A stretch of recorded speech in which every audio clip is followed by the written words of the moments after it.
Welcome, everybody, whatever time zone or time stream you're in, wherever you're joining us from, across the Whooniverse this afternoon, UK time. It's time for more Type 40 Live here with us on the Spacebook channel, the best channel that you'd never heard of. We've had a hell of a couple of weeks. Thanks to them. And thanks to you. And thanks to us. Thanks to all of us here, including me, Dan Hadley, Birmingham's King of the Geeks, and your host for the next couple of hours here on Type 40 Live. This is our live streamed content, all based around Doctor Who, that silly old TV show that we love so much, and a support to the Type 40 podcast. Bleh. Can't speak already. Anybody think I've been drinking? Yes, this is a spin-off from the Type 40 podcast that we've been running for a few years now.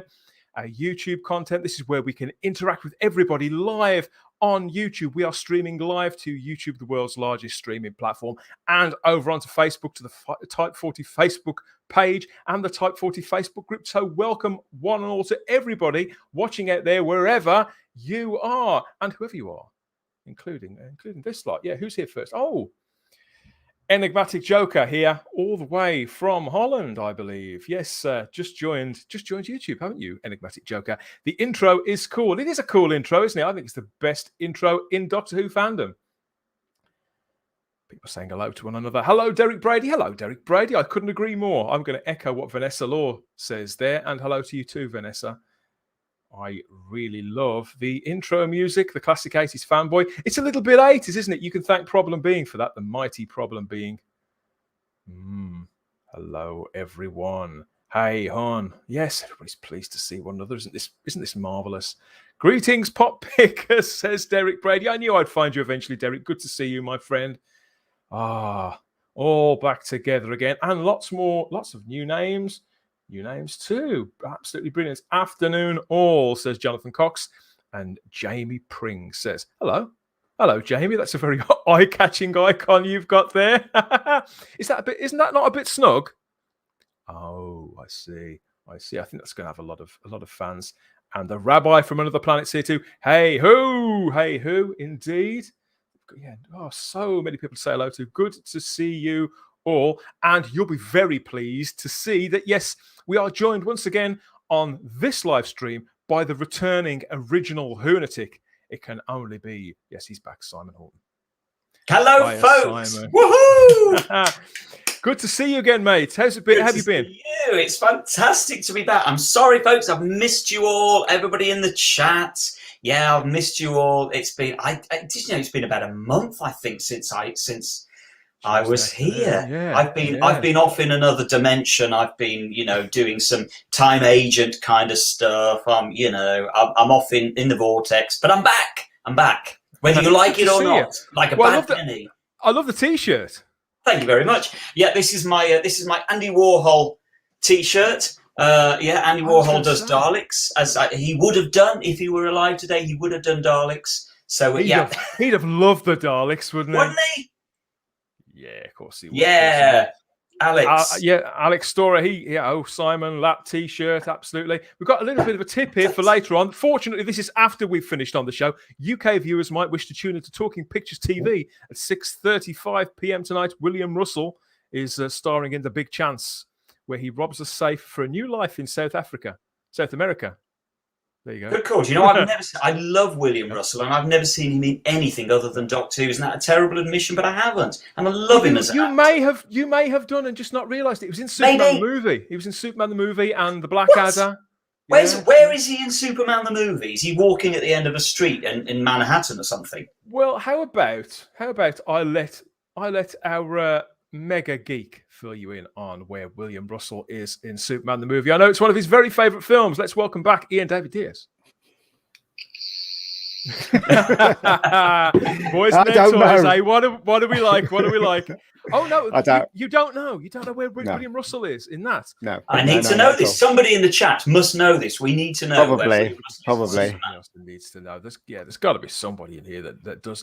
No answers yet. Let's beam in. Queen Charlotte, because I bet she'll know. Charlotte, do you like Superman movies? No, I've never been a comic book sort of movie person. So I'm Me neither. What? I'm the I worst don't- person you could ask for this. I'm Who with checks you. these geeks' credentials these days? I'm with you, Charlotte. I don't do superheroes. I just don't do it. Bit of Spidey, maybe a bit of Spidey. Welcome back to the show, Queen Charlotte. Good to see you. Have you had a good Hi, week? Wendy. Thank you for having me. Okay, so, yes, our friend Wendology there is in the chat. Oh, hi, Wendy. Crimpling Doubloon adds there that William Russell is great in The Adventures of Sir Lancelot. You know, they should make that again, don't you think, The Adventures of Sir Lancelot? I think that kind of Oh, show no. could make a comeback. Toxic male, Dan. You couldn't do that. Toxic male being heroic. Yeah. Bring back classic. Bring back Recast classic. as a female, though. Recast as a female. They It's could do perfect. it. I've got do better it. than that. I've got better than that. We've got a classic hero here waiting to come in now. It's our mate Barnaby Jacob. Classic toxic male right here. Hello. Do you fancy doing a bit of jousting there, Barnaby? Yeah, absolutely. I never saw him. Interesting, William Russell. He's in the Blackadder. I'd like to know who he was in that. Actually, Yeah, I don't know what he's. Well, Yeah. this is going down. Well, So we've been the first one, so I have to look that up. Chat now. I think someone's. The chat has mentioned it. I think someone in the chat has mentioned who he is in Superman. Dr. Blazed has said here. Well Here we go. spotted, Barnaby. Yes, Dr. Blazed. He's one of the Kryptonian council at the very, very beginning. No. It's that scene where Jor-El is speaking to his superiors. And he got all those big faces. He's one of the big faces. Oh, is Wow. So he's in the scene with Marlon Brando. Obviously didn't meet Marlon Brando because he beamed his performance in, didn't he? But he's in that scene then on Krypton. He did Wow. meet him because there's a scene that was cut out of the film. If you see the full length version, Marlon Brando's talking to everyone, talking about the planet blowing up, and all the council doesn't believe him. So he did meet him because he was in that scene as well. So there you go. Oh, hello, hello. Yeah, the T-shirt is going down very, very well in the chat, Simon. People, I think we're going to have a link to that wherever you got it.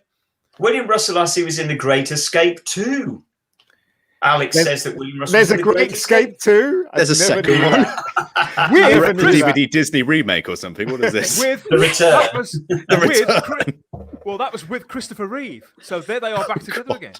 Really? How weird is that? Yeah, and for anybody out there who doesn't know, yeah, William Russell in The Blackadder. That was in the original series of The Blackadder, and it's the episode The Archbishop of Canterbury. So that is when Prince Edmund, he becomes the new Archbishop, and he's giving somebody's last rites on their deathbed. This old man with a big white beard, William Russell plays the old man with a big white beard who's confessing all of his sins before he shuffles off this mortal coil. Yes, I think Simon's going to do a YouTube search after this stream. I am. I'm going to find that too. I am. Yeah. I want to see. I definitely want to see the scene with William Russell with Marlon Brando. I mean, come on, Yeah. two legends together. You got to get the TV version of Superman to see that because it shows everything. It's like 4 hours long or some nonsense like that. Yeah. We've He's started. I feel we've started very, very, very strong, don't you? I think this is good stuff already. So you can definitely like this video. I think if you don't like this, what more do you want? But yes, please like the video and subscribe to the channel. Just There's lots started. more coming up. Yeah, and share the video along in case you never know who may enjoy it too. Particularly all the different topics of conversation we're going to get around to today. So there's the past and the present of Doctor Who, plus lots more in between with us here. So thanks to everybody, all the new subscribers who've joined us, in particular the last week or two. We've experienced somewhat of a boom. We love that. Of course we do. Keep liking, keep sharing, and keep subscribing, hitting that little cloister bell so you get the notifications when we're going live next. And just in case you missed it, I have to talk about this for a moment. Simon, we dropped the video to this on the channel the other day. So, yeah, thanks again to Keith Barnfather and Neil Cole for coming in to talk about Real Time Pictures' new release, Lockdown, the Doctor Who Fans Survival Guide. That's just come out on DVD. This is our tie-in podcast, stroke vodcast, to that new production. We had such fun, didn't we, Simon? God, it was a good one. It was we did it a couple of weeks ago, didn't we? And it was just an absolute blast for a couple of hours. We just sort of geeked out, all four of us, just four geeks together. And it was just it's the first time that I certainly have spoken to Keith Barnfather, who obviously is a name that goes back through Who fandom for decades, and everybody knows of him. But I'd never spoken to him before, and he's just a really, really nice guy. If you're out there, Keith, watching, hello. It was a fab evening, wasn't it? Of course, like most Doctor Who fans, he's as mad as a box of frogs, but then In the best possible way. So yeah, you've got a choice. However you like to consume your Doctor Who content, you can listen to the podcast, of course, on all the usual podcatchers, iTunes, Spotify, iHeartRadio, all those places, all those usual Can you places. get it in WH Smith's yet or not? Yeah, on VHS. Well, I'm working on it. Or you can watch the video live on this channel and see us as live reactions. There to all of that. Things got a little bit leery, but hey, that's Type 40 for you. What can I say? A bit leery, yeah. Talking about leery, later on in the show, of course, we have a competition winner to announce too, haven't we, Simon? We do. The winner is in the TARDIS. The winner is in here. And up for grabs is your clack book. And the winner will be announced today. Oh, yes. This is the competition that we announced a few weeks ago to win a copy of Clack, courtesy of Candy Jar Books. This is the big art book, the entire Doctor Who art output of Chris Achilleos in this gorgeous new book. Absolutely worth owning. And yes, we are giving away a copy later on in the show. So stay tuned when Simon fishes out the lucky winner from the TARDIS there. Wonderful stuff. And how about this for a lead-in? Because people are this is the thing about the Target books, everybody. People are inspired not just by what's in the printed word there, Ian, but by the artwork on the front cover. So we've been sent along this. This is from Steve Castellan. So Steve, he is reenacting, as I'm sure you can gather here, he's reenacting the front cover of Invasion of the Dinosaurs, the dinosaur invasion. Classic episode. Adding his own touches there. And this was at a place called Carriage at Avonmore Adventure Park in the Highlands. Oh. And so this got me thinking, everybody. Could you out there be inspired by Steve's work here and maybe send us some pictures of yourselves recreating other book covers? Fantastic idea. Yeah.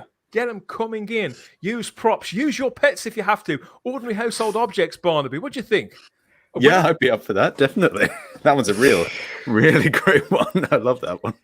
What is it, swap shop or something? Or is it swap shop? Swap shop territory, are we?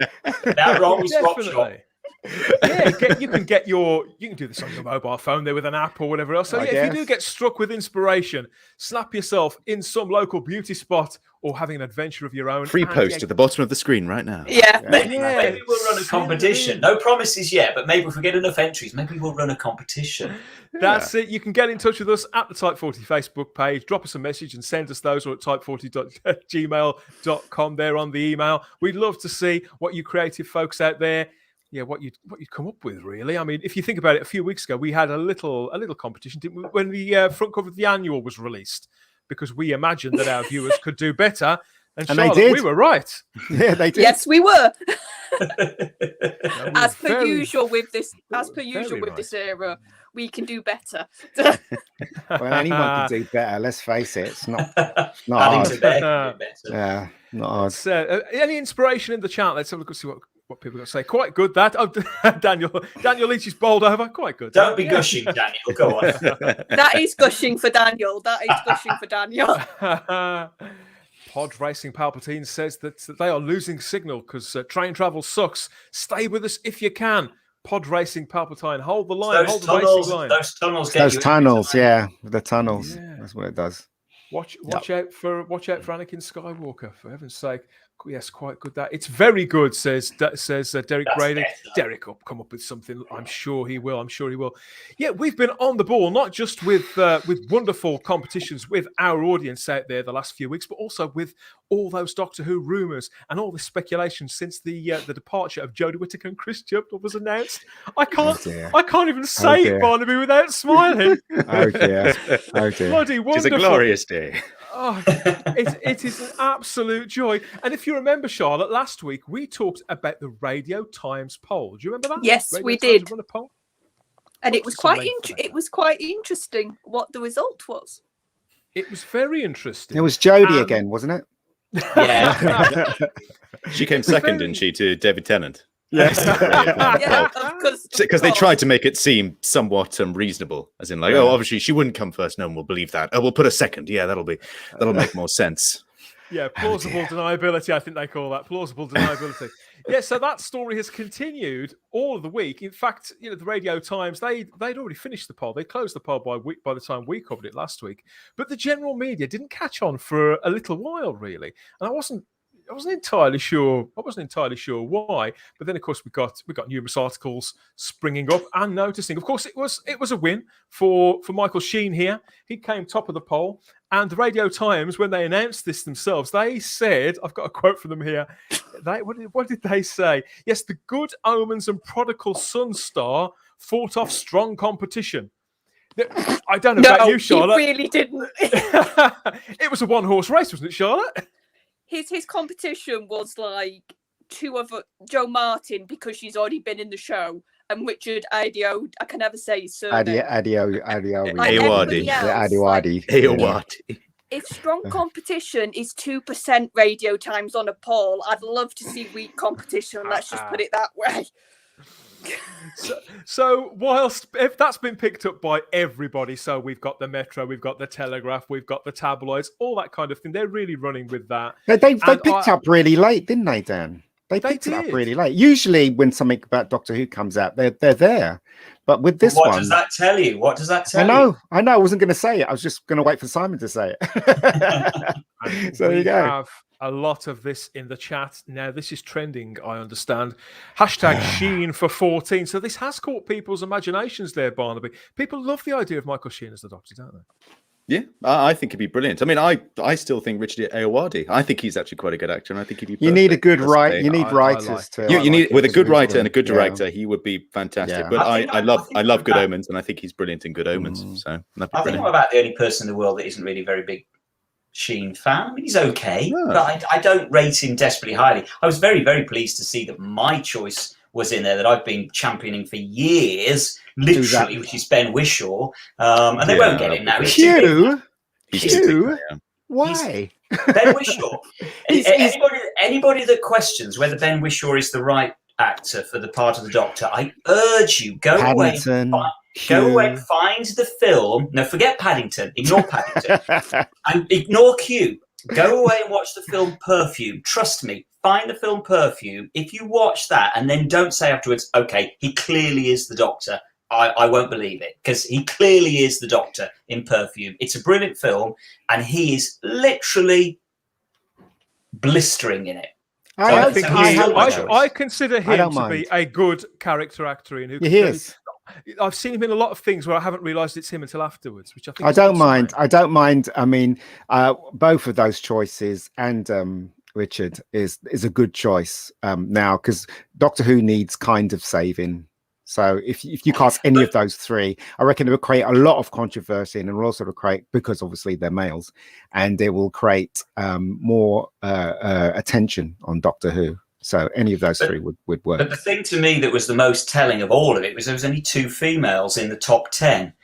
This was the public had chosen these. It was the public's favourite choices, and there was 2 females in. So it clearly goes to show we're not alone here. The public don't want a female Doctor, and I don't think they ever did. And it also goes to show, and it goes to show how out of touch Chibnall's regime was in casting a female Doctor. People don't want it. They're cool. Even if there was curiosity then, Simon, it's clear that appetite just isn't there anymore.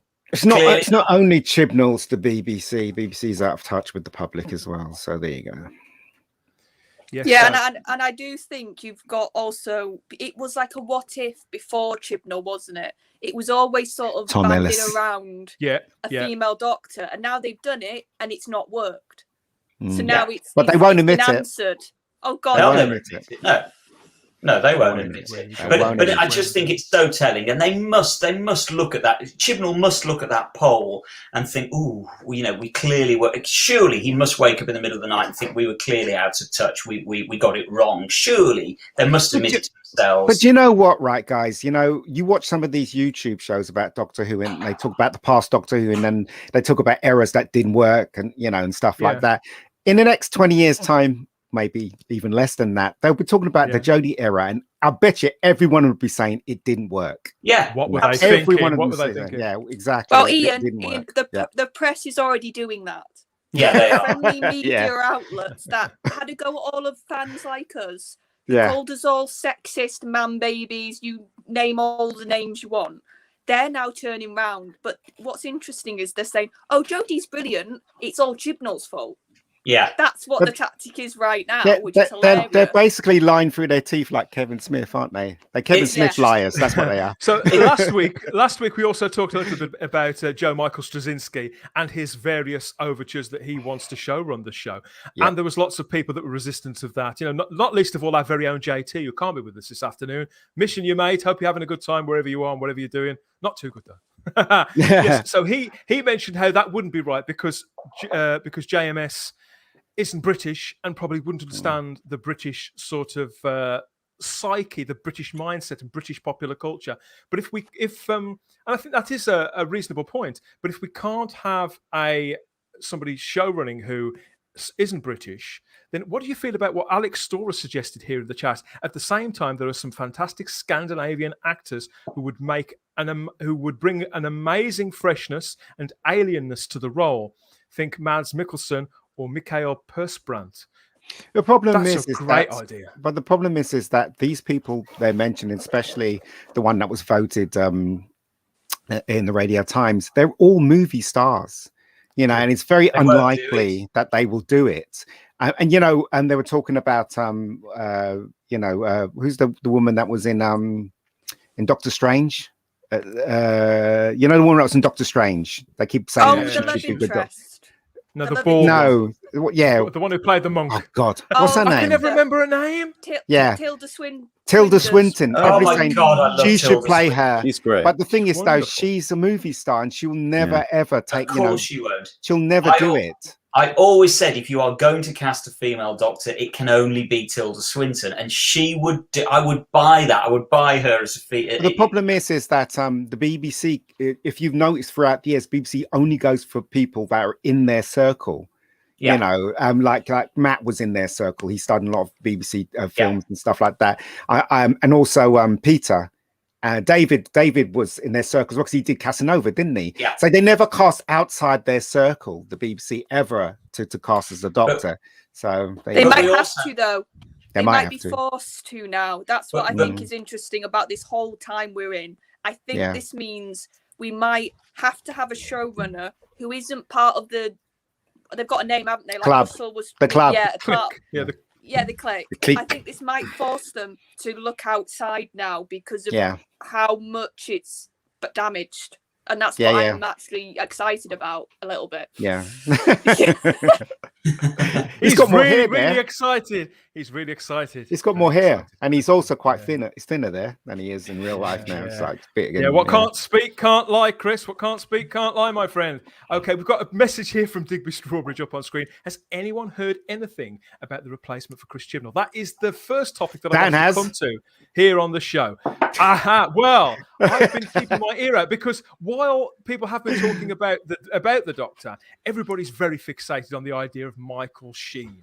And as I say, I do understand why a very, very popular actor, you know, we all certainly admire the man's sort of abilities as an actor. I kind of feel similar to Simon. I feel like I've already seen him do that. But he won't do it. He's a movie star. He's a movie star. He won't do it. But that to one side, I think the more interesting question is that of the showrunner. And that has also been picked up quite a lot by the fandom in the last week, because obviously it's a bigger creative question, isn't it, Barnaby? The showrunner set the tone for everything that the actors and the directors and the art department, everybody else does. They have to fall in line, don't they, with a vision? They seem to have done. I mean, the showrunner was quite a new thing. I mean, it was Ross T. Davis that brought that in, wasn't it? There wasn't really one before. There was a script editor and a head writer or something. Producer. That's right. Yeah. So that's essentially the same job. Yeah. So more or less. So you know. Yeah. They just changed the name. That's all. Showrunner. So with that in mind, I've been keeping an eye, Ian, because I know you fancy the job as well, don't you? Of course. Vote for me. I'll do it. So I've been working out. I've done this just for you, working out who your competition is, and we can kind of snipe them off. Really, can't we? We can stand a chance. We can go with it. Okay. Make it till you make it. No, this is it though. If we work out and we give people reasons not to use all of these candidates, then they're bound to go to the Mega Geek, aren't they? Exactly. So first of all, works out pretty well. Yeah. First of all, I want to talk about this lady, Sally Wainwright. This is Sally Wainwright, English television writer, producer, and director from Yorkshire. And how old is she? She's in her late 50s, and she's been a scriptwriter and producer, all those roles on television for well over 20 years. So she started out on The Archers, I believe. Simon, you a fan of The Archers?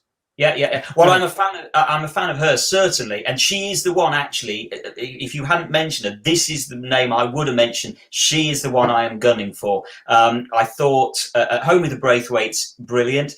Happy Valley is the one that stands out for me. I just thought Happy Valley. That's the show everybody loves, isn't it? Happy Valley. I hated that show. What kind of... But I personally thought it was stupendous drama. And the other reason I would go... What I want to ask you, Simon, is what kind of drama was it? Was it a very straight drama, or did it have some sort of black comedy? It was realism. It was very, very straight down the line. It was cold. It was dark. It was Philip Hinchcliffe like. But that's why I'm going for it, because to me it was that. So what else is new for British drama? God's sake, it's all the same. Anyway, ignoring Ian, the other reason why I'm championing Sally is because, crucially, she hasn't done any science fiction, and that's what we need. I genuinely think the next showrunner needs to not be a fan, not even have touched science fiction. They just need to be a damn good writer and producer. That's why I am going for Sally. She's got my money. I'm looking at her IMDb here, and we've got Happy Valley. We've got Last Tango in Halifax, which is also incredibly popular. The crime drama Scott and Bailey, and we've got this thing that she's been doing with, is it Amazon? Gentleman Jack with Saran Jones. So for HBO, that is, with Saran Jones. Again, a sort of culty, but not fantasy, still not genre. But At Home with the Braithwaites, this show that we've got on screen now, that was on around 2000, and it starred our very own Peter Davison. So maybe she is a fan, I don't know. But what I remember about that show, that was quite off-centre somehow. It was a bit quirky. Yeah, it is quirky. And also I can see Vanessa's mentioned in the comment section, isn't she woke? Isn't Sally woke? Well, not as far as I'm... Maybe she is. I don't know. I can't comment personally, have to ask her, but not that I'm aware of. Certainly none of the television she's done is woke. It's just straight down the line, and whether you like it or not, and certain people don't like it, but if whether you like it or not, it's just straight drama. It's just, that's what it is. It either floats your boat or not. I don't think you can argue with a list of credits like this and of hitting I big. can Hitting big with popular audiences, Charlotte. You seem to have that common touch of speaking to what people want. Yeah, no, and the thing that I've seen that name bandied about, and so I looked her up, and the thing that sort of jumped out to me is she's a seasoned professional. She's been in the industry. She's produced multiple big shows. Whereas Chibnall, I think that's one of the things he struggles with. He can't handle the size of the show. He just is failing miserably, whereas at least it looks like to me, off her credits, she would be able to sort of grab this show by its horns and give it a good go. That's sort of what I get. Also, well, all I was going to say, I agree totally with Charlotte there, but I'm also noticing that comment there from Problem being that Happy Valley was depressing. Well, let's be honest. Wasn't the Caves of Androzani depressing? Isn't Pyramids of Mars quite depressing? Talons of Wayne-Shine, that's quite depressing. Genesis of the Daleks, that's very depressing. What's the problem with depressing? There's depressing and there's depressing, right? Most of British drama, it has that tone, and I hate that tone in British drama. There's no fun in British drama. If this woman takes over Doctor Who, it'll be a mistake. Mark my words. Whereas, but we look at Last Tango in Halifax is apparently a very sort of life-affirming drama. That's quite sort of like. I've not seen it, so I don't know, Ian. I've not seen it. I don't want to see it. At Home with the Braithwaites, that's light-hearted. At Home with the Braithwaites is light-hearted. Look, it doesn't. Look, Doctor Who does not need to be like. Well, what do you want? You don't want to. I want something new. Hold on. I want something. I want Doctor Who, but I want a new, fresh look at it. I want a new. And these people, the people that you've just mentioned, that woman you just mentioned, she will bring the same thing that she's been doing for years on Doctor Who, and it will be back at the same level. We need Doctor Who to rise. To go above Chibnall, above Moffat, and above RT. It needs to rise, right? Doctor Who, in my opinion, has always had the problem with logic, with scripts, logic, even with Moffat's time. We need a proper script writer. We need to create a logic that runs through Doctor Who. We need to stick to that logic. We need to get someone that knows sci-fi, and we need to get someone that actually can bring Doctor Who to another level. This woman won't do that. Would you not think that now that Sally is working with HBO, is that not an indicator that she's probably bigger than the BBC? No, because she's still making the same tone British stuff that she is, because that's what she does. And you know, a lot of people love her stuff, and God bless them and all that stuff. But for me, if I was in head of the BBC, I would try and find someone that has that something to bring Doctor Who to this level, how I can't wait to see the American level, the American level of sci-fi. I think Ian's head's going to explode. I've got some good news. I've got some good news for you, Ian. I suspect that she probably will turn them down, even if it is offered. Not least of all because of something that Crimpling Doubloons put in the chat. Because back around 2008, 2009, she was offered and got really, really close to signing with the BBC to take over their Robin Hood show that had starred Jonas Armstrong, if any of you watched it. Yeah, I watched They wanted to carry that on. And in the final couple of episodes where Jonas Armstrong left the show, they did bring in a replacement with a view to carrying it on. And Sally was apparently in place to do that and got cold feet quite late in proceedings and pulled out completely, didn't want to showrun it, didn't want to inherit that. And so, I mean, obviously that's a long time ago. That's like 13 years ago now. So maybe she feels differently. Maybe a creative challenge like Doctor Who would be more interesting to her, but I would imagine that if she turned that down then, it's probably not going to be that different now. I just don't want Doctor Who to have that tone of the because like when Moffat took over, he did create another tone for Doctor Who, especially with Matt Smith, and it did reach the point where it kind of was level with the Americans at one point, then it kind of went down with Peter. But that's what I want. I want Doctor Who to be just as good as the American sci-fis out there, because it is sci-fi. That's the thing. And to bring someone that's done soaps or a British drama, gritty British drama like Happy Valley or Depressing Valley, it's just gonna put it back on that level again, where it's just kind of like whatever. I either watch or I don't. But I want Doctor Who to be like, I need to watch it this week. You know, I can't miss an episode. That's what I want, you know, like Resident Alien, for instance. You know what I mean? So Wendology in the chat says, whomever is brought into showrun, they will need the level of expertise to be able to balance Ofcom BBC dictates whilst still delivering good material, so the audience does not feel lectured to. That's the same with everybody who has to. Yeah, that's the ideal. I do wonder if Ofcom haven't been turning a blind eye to some things that we've had on lately, and we've got one here. Doctor Who needs to grow up. Daniel Leach says, Charlotte for next showrunner, says Daniel Leach there in the chat. No, I can write little speeches. That's about it. Well, if so we've got. I think it's a mixed bag on Sally there. Sorry, Sally, if you're watching. But no disrespect. How do you feel? I'll tell you what. We'll start. Oh, who shall I start with? Ian, how do you feel about Toby Whithouse here? English actor, screenwriter, and playwright. The creator of BBC show Being Human, that ran for a good 5 years, didn't it, on BBC Three? Very, very popular show. And he also created No Angels for Channel 4, the really funny comedy about the nurses. They were like it was a flat share thing, wasn't it? But it was more drama than a sitcom. And writer of how many episodes of Doctor Who? 6 episodes of Doctor Who during the Matt Smith and Peter Capaldi era there, Charlotte, too. Good solid episodes like Under the Lake Before the Flood, The God Complex, The Vampires of Venice, and he wrote School Reunion. God, you're not serious, are you, Dan? Are you serious? Get him out. No, not Fight. He wrote School Reunion back in 2006 there, Bond. Yeah, that's a modern classic, isn't it? Yeah, God Complex is one of my favourite Matt Smith episodes. Yeah, I like God Complex. Yeah, I do. Actually. But this is a name. This is a name that gets suggested all the time for new showrun of Doctor Who. Toby and Mark Gatiss are names that I see floated all the time. No. So given the fact, well, I don't want to talk about Mark Gatiss. He's already said no. I find the idea of Mark Gatiss incredibly boring. I know exactly what he'd do. Same with Michael Sheen playing the Doctor. No offense to anybody, I know exactly what he'd do. With Toby Whithouse, Being Human was so popular, it did really, really evolve. That was 10, 12 years ago.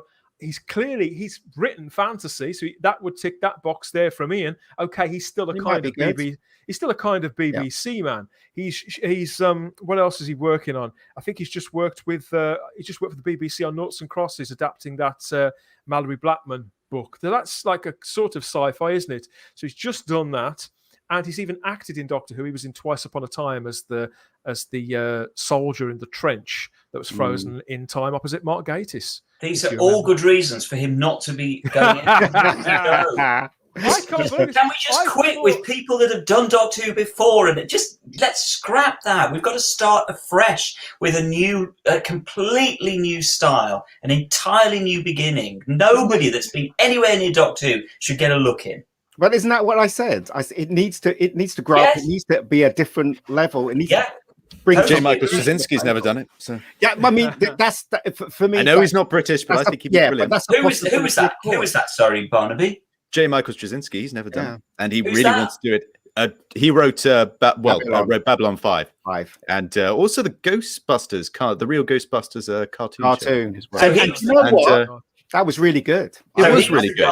He was the guy that took to Twitter this week asking fans how we should go about getting in touch with the Okay, forget it. It's not going to work, is it? If he needs to know how to contact the BBC, he's clearly not. It's not going to work.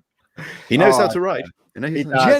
Generally, I've found that when this subject has come up, people talk about Toby Whithouse quite a lot, as if he would be a kind of safe pair of hands and somebody who does know Doctor Who has been on the show writing since 2006. I think it's fair to say that those episodes are quite variable in all truth. Yeah, but if you look at Being Human, I think that would be the better thing to look at, because that was separate from Doctor Who. Because I also watch Being Human. It's weird. I've actually watched some of the programs for once today. And if you look at what Being Human was, it could get quite dark, but also it sort of had this very quirky, like in a good sense of humor about it, because you had a vampire, a werewolf, and a ghost like sharing a flat. Yeah. That's like the tagline. And I actually thought sometimes the way the vampire, I can't think of the character's name off my head, which is bad. Like he sort of had a bit of a Doctor quality, the way he was written almost. Aidan Turner's character. Yeah, because of you sort of had this sort of, he basically, with the vampire character, he was, when he was created, he was like really violent and kill people, and then it was this idea of him trying to be a new person almost and turn a leaf. So I always thought there was a bit of the sort of what I could see in the Doctor almost of being so old and having so many mistakes and trying to rise above it. So I think if you look at Being Human, that's probably the better gauge than his Doctor Who stuff, honestly. Also, the guy with the big ears, he was in Doctor Who, wasn't he? Yes. The one in the middle. Yeah, he's been in a couple of episodes of Doctor Who, isn't he? So, yeah. Yes, so I thought that Toby would get a bit better of a reception. We've got some people standing up for Being Human, just as you've just said there, Charlotte. Retro Dicky says that Being Human was a good programme. Well done. It didn't depart the screen. I think it survived the departure of all its lead actors as well. But it wasn't as good. As soon as they got the new cast in, it was nowhere near as good. Yeah, I think they did the American version, did they not? Yes, American version. They did. They did. I think that ran for a few more years too. Problem being, says, Being Human was great, but he wrote that years ago, and the episodes he's written for Doctor Who is more recent. I'm sorry, it's very spotty. Yeah, I would agree. It is very spotty. But a writer like that off the leash, I don't know. Somebody else entirely here, and I think Simon may be slightly more approving of this choice. This is Gerard. Where is he? Yes, this is Gerard Gary Jed Mercurio, OBE. So this is the so this guy is 55 years old, and he's a British television writer, producer, director, and novelist. And most recently, he's had a massive success with the series Line of Duty, Charlotte. Yeah, I'm a bit of a fan, as people might know. So this is a show that you review on YouTube, episode by episode, isn't it? I've never seen Line of Duty, but I have seen some of this man's output over the years. I mean, the show that I remember, his sort of breakout show in the early to mid 90s was called Cardiac Arrest. Jed originally started out working in a hospital. He was an actual doctor. So I was writing scripts in his spare time, had aspirations to work in television, wrote this drama, Cardiac Arrest, which starred Helen Baxendale and various other actors and actresses who've gone on to really good things since. And people were as enthused about that as they are about Line of Duty now. So this is a man with a 25-year career. In between, he's done sitcoms.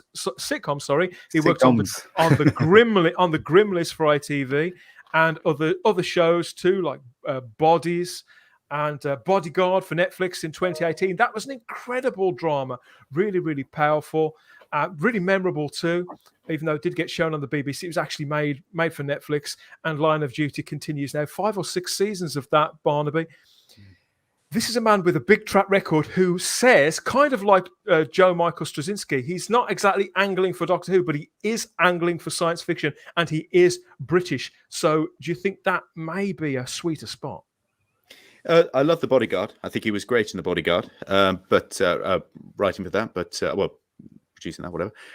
So, yeah, I mean, if he brings something different, then, yeah, we'll see. Why not? I mean, Mike Straczynski is still my top favorite. That's only because I love Babylon 5. So just for like full-on geekasm. Yeah. Well. No, I think what he'd be good at, actually, I'm trying to think of like what skills I've seen of Line of Duty that could work for Who. And I think actually he's very good at ensemble casts. He's very good at sort of giving. Oh, no, not the fan back. No. But that's my point. He's very good at sort of having these characters and actually developing them, which is what the fan hasn't had.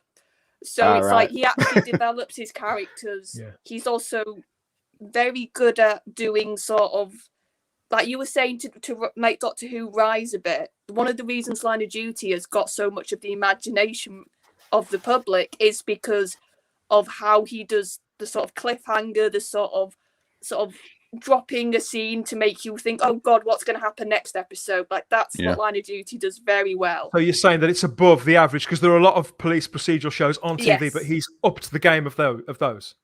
Yeah, and I also think he's also, because I've been rewatching it to review it, and I've also realised he's very good at sort of not having tension of dialogue, but still having very good sort of powerful scenes.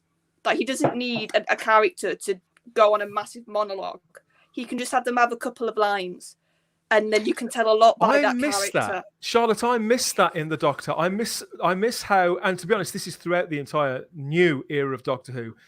The Doctor is rarely still and rarely silent in any incarnation. And I think Capaldi kind of was close, and I think Eccleston did that too. But John was. Yeah, John was really quite still. John was.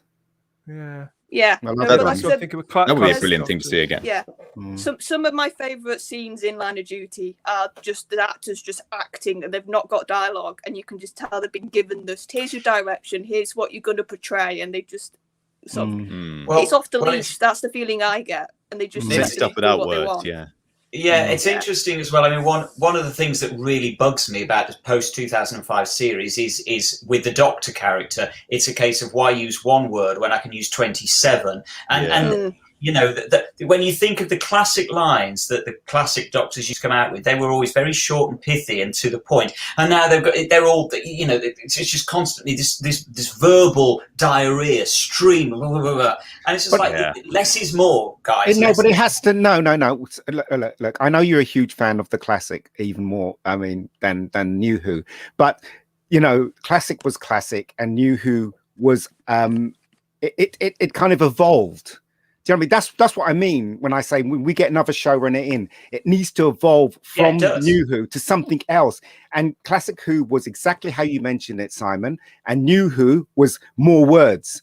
And that's how that developed. And now we need something else to develop this one. Totally. You know what I mean? So they're both very different. And they're both very enjoyable as far as I'm concerned, apart from the last era, of course. But they're both on screen, we've got a picture there from a series that Jed wrote in 1998. It was called Invasion Earth, and it was a big sci-fi show that the BBC ran out over 6 Friday nights. They gave it a prime time slot, and it was quite big budget too, at a time where they weren't really making much in the way of escapist drama. It was seen as a tentpole show, and it was sold all over the world. That was the last sci-fi or fantasy that he's been anywhere near. And he has been saying in recent weeks how he is desperate to getting back to writing fantasy. He wants to do some kind of science fiction. But as people have said in the chat, saying that and creating something again like Invasion Earth, your own show with a limited run, and spending potentially 4 or 5 years of your life in Cardiff show running dozens of episodes of Doctor Who, it's a different prospect, isn't it? Mm. It is, yeah. I mean, I think he'll do a good job if he focuses on its sci-fi, because a lot of people that come from the drama end and they have that tone. Again, as I said, that's one of the reasons why I really don't watch British drama, because they always have that depressing tone all the way through. Every drama I've seen, I just get really tired of it. I'd rather watch House than ER. I'd rather watch, you know what I mean? I'd rather watch other American counterparts than to the British stuff, because British stuff always has that tone in it, right? And I hate it. I hate it with a passion. I want fun. I want excitement. I want to be the edge of my seat. That's what Doctor Who should be, in my opinion. It's pretty simple, isn't it? Yeah, I think so. But hey, such is life. We've got a comment here from Alex Storr, who asks, is there too much hang up on the next showrunner being British? Yeah, since 2005, the show has reached a much wider international audience. There's bound to be people out there with a fresh vision. And if JT was here, he'd sniper that comment, I think. Yes. And I appreciate everything that he says, and I'm very much in the middle.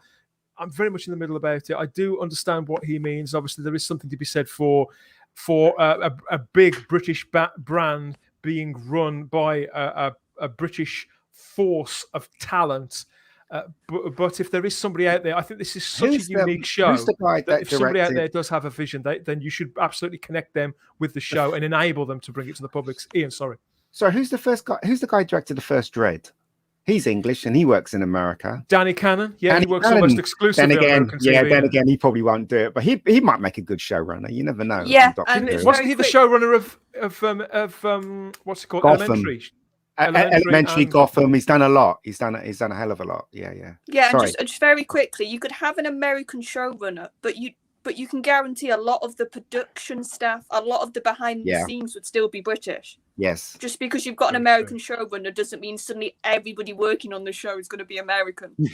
So say pavement. Yeah. You've got to choose. If you're going to choose an American showrunner, you've got to choose the right one. You can't choose one that has an ego and goes in and go, right, this is the way it's going to be, blah, blah, blah. You know, this guy's coming into England. He's taking on an English institution. He's taking on, something that's beloved. He needs to listen first before he makes any decisions. That's the reason why you have to pick the right person. If I was to go for anybody American, I'd go for Ronald D. Moore. In fact, to be honest, I'd probably just go for Ronald D. Moore, period. Battlestar Galactica reimagined. Yeah. There is I seriously still think that the reimagined series of Battlestar Galactica is the best television drama I have ever seen in my entire life. I completely agree with you. And he did something different with that as well. He took that sort of cheesy kind of space opera and made it, there's almost like a political agenda towards the reimagined Battlestar Galactica, but it was so well hidden just by an incredible acting, incredible writing that, yes, you're absolutely right. So I never thought about Ronald D. Moore, actually. And interesting.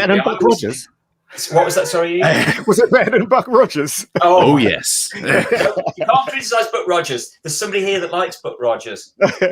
Absolutely love Buck Rogers.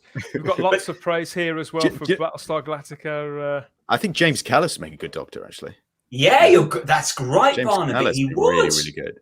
You're right. I never even thought of that. Talking about that when Galactica was big. Vanessa Law adds in the chat, no, please don't let the Americans get anywhere near this. I say that as an American. And Digby Strawbridge adds, Britishness is an important aspect of the show, but that sensibility could be caught by a clever writer if they're tuned. Yeah, but as I said, if you get an American, if American comes in, he can't run on ego. He has to listen to the runners that he's got and listen to the people that was involved with Doctor Who, and then make a decision. Because as I said, he's the outsider. And he needs to listen. So, but anyway, exactly. There's one more name I wanted to mention to you guys, and it's this is somebody again he's only ever written 2 episodes of Doctor Who. Back in 2013, he's written sci-fi since, but the show was a little bit of only a flop. 2, Simon. Only 2. he wrote the sci-fi show Hard Sun, which 3 or 4 years ago was very big budget. You'll more likely know him as the creator. Get back that glass of water. As the creator of another BBC show, Luther. This is Neil Cross. Neil Cross, novelist and scriptwriter, huge fan of general cult TV. Yeah, and at the moment he's showrunning a TV adaptation of The Mosquito Coast. So he's not somebody who's exclusively working in Britain. He spends his time working for American streaming platforms now too. So Neil Cross is a potentially exciting prospect. I feel there's a dark sensibility, an understanding of cult material. This is the man who a few years ago, I believe, was angling. He tried to get the rights to Sapphire and Steel, got really, really close to remaking that. So him and Doctor Who, give him the keys to the castle.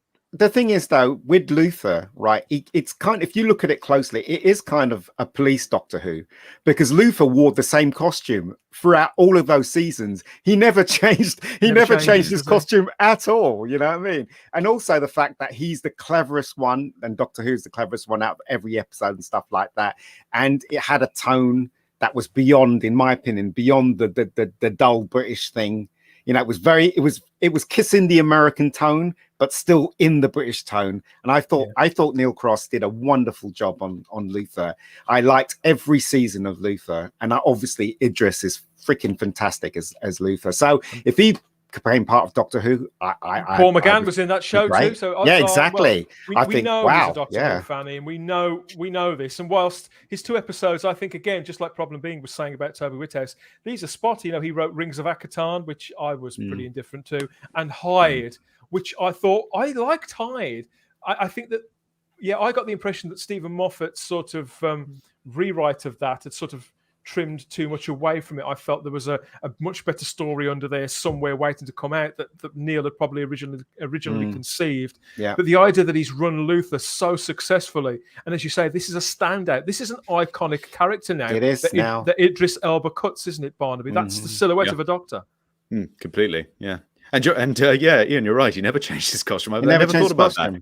It's like Doctor Who. Doctor Who has a tone on his costume. Obviously, they mix up a bit, but I mean, it's obvious. It looks very much like if Doctor Who was a police show. That's probably what it would be. That's probably what it would be. He'd be great as a showrunner for Doctor Who if he wants to take the job. That is, but I don't think he does. I think he's got his sights aimed at America at the moment. It's quite funny how America accepts British actors and British showrunners like Danny Cannon, but us as British people, we frown at any Americans coming our way. Do you know what I mean? It's really weird. Colonist here, certainly not. How dare they? How dare they? Dr. Blazed adds here that the biggest problem with this will be the mandate from the BBC. Yes, what they want it to be is what the showrunner will likely need to adhere to. I don't know. I gather that it depends on the situation they're in now. The BBC are in a very different situation now in 2021 than they were when they first went, from what I can understand, pretty much cap in hand to Chris Chibnall. They didn't know what to do with it. They went to Chris Chibnall and said, look, literally whatever you want to do and whenever you want to do it. They waited for this man. That was why Stephen Moffat wrote that last Christmas special. He was supposed to have been out the door by then. They felt that Chris Chibnall was the right man for the job, and he was singing from the same hymn sheet, and he's managed to tank one of their biggest properties. So maybe it will have changed. We're talking about here. I don't think that anybody will be announced for this role until probably right. Early, probably right. Middle of next year at the earliest. So I think we could be speculating on this for a while. But it's fun, isn't it, Simon? Speculation, rumours. Well, get ready. It's going to be me. Just get all of us. We'll put together a consortium. We'll all be the showrunner. You know what I mean? Wouldn't that be the best? No, it wouldn't. That's why it needs. That's why I really, really strongly believe it's got to be somebody that's not associated with Doctor Who. Do you know what? Right? If they do bring it back, what I would really like to see is more new monsters. I don't want to see the Daleks. I want to see the Daleks in one episode. I don't want to see the Cybermen. I don't want to see any other member berry. I want to see new stuff for the Doctor. I want to see new stuff. That's what I want to see. Sorry, I interrupted you. Sorry, Simon. In Jodie's first season, they tried to do that. And they failed miserably. No, but the problem was that they thought, we're not going to have a Dalek. We'll have a fella with teeth stuck on his face. That's the problem. And we'll have a white man as the villain. That's right. Yeah, we don't think about that. Thank you. Very, very much. Yeah. Yes, we're going to be here speculating, doubtless, however long it takes the BBC to come up with new names for the two roles, those two huge roles that are in the middle of Doctor Who, any era of Doctor Who. We're going to keep talking about it, and we'll be all over any name that makes it out there into the broader media, the people that the normies even get to hear about, of course. Even though normies probably don't really know what a showrunner is, I think if somebody used to tell them that, the guy who created Line of Duty is about to take over Doctor Who, I think people's ears would prick up. It makes that connection for people. I think it always has. I'm interested to know who they will go with next.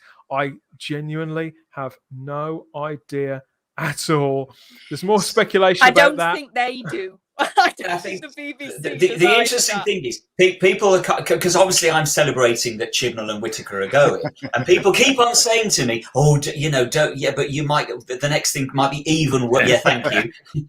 The next one might be even worse. And my answer every time is, I don't care, because I do care, but what I'm trying to say is, I'm not watching the show now anyway, so it can't be any worse. Because even if it is worse, I'm not watching it now. I've got nothing to lose and everything to gain, because I'm literally at the bottom of my love of Doctor Who. So it can only go up. And if it goes down, I just won't watch it again. It's as simple as that. And let's be honest, this show continues to go up, doesn't it, everybody? So yes, like the video if you haven't already. This is the good stuff, isn't it? Like the video, subscribe to the channel, and hit that bell. Hit the cloister bell so you get the notifications about when we go live next, when we talk about all this again, whatever names come up for the showrunner or lead roles. We'll be sure to come and talk about it with you, run it past you, see what you've got to say. I think it's time to go to another happy place now. Simon, have you got your 500-year diary to hand? Somewhere. Tell me when you're playing that stupid I'm going to turn sound. my volume down. Okay. Brace yourselves, everybody. Here we go. This is on this day. On the 10th of August, everybody. Back in Doctor Who history.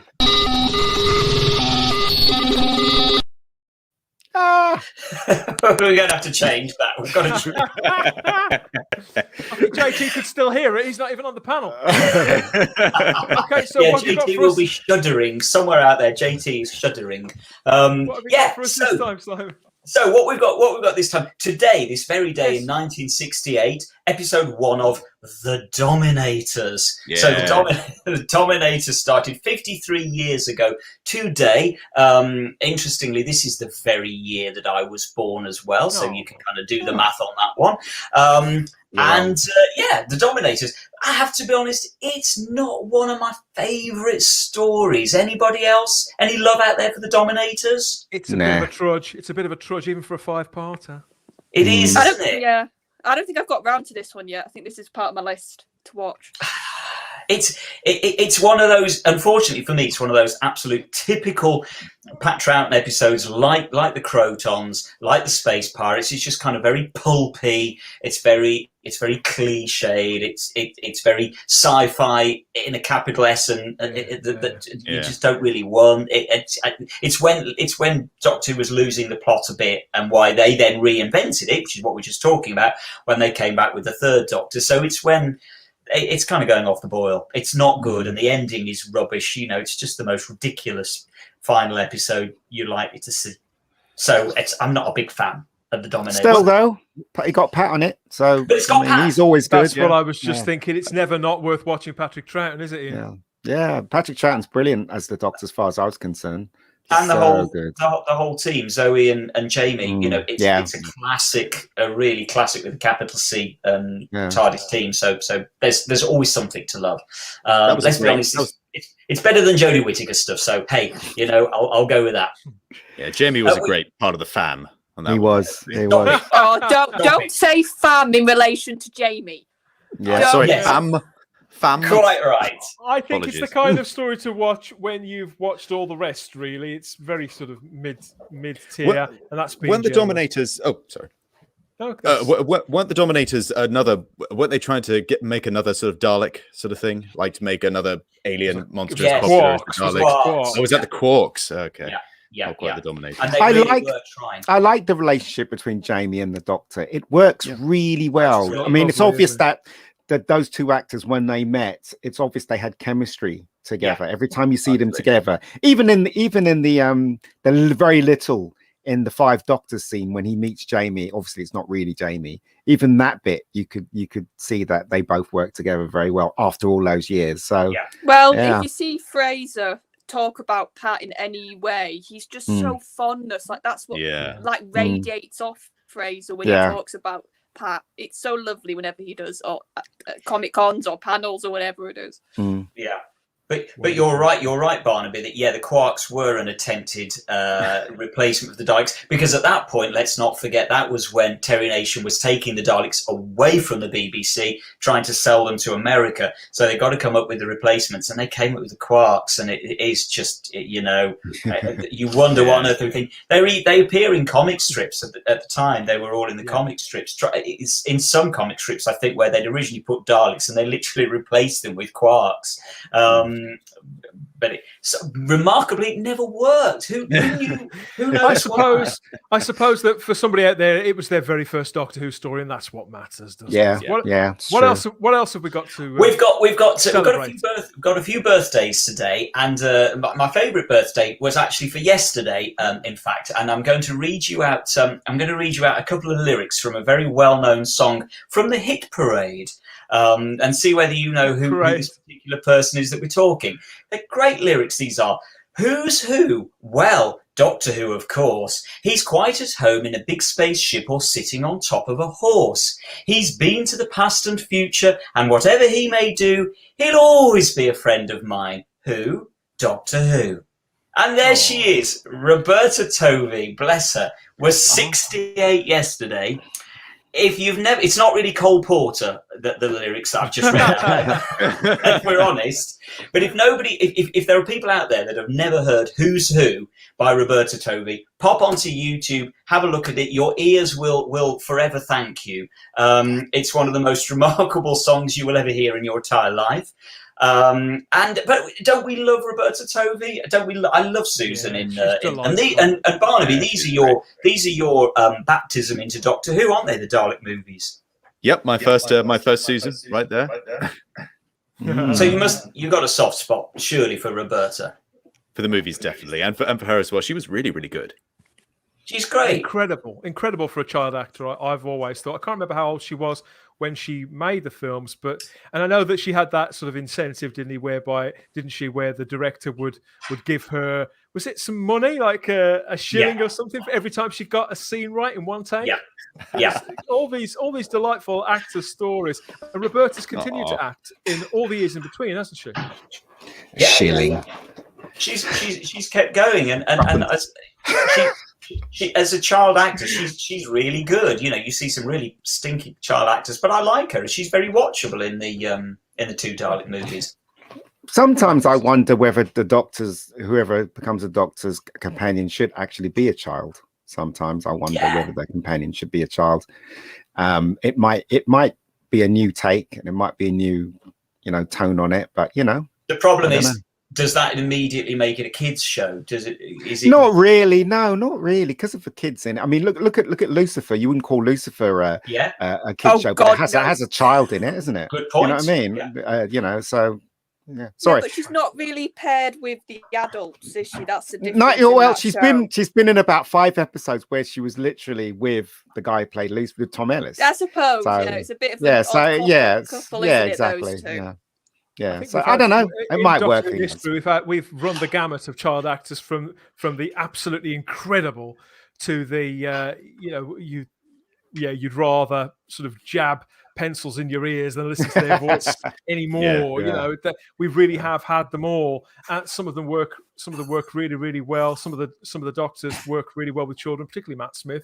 Stephen Moffat knew that, and so put him alongside kids quite a lot. I don't know about the companion thing. I mean, maybe I think it works really well in something like a movie or a stage play.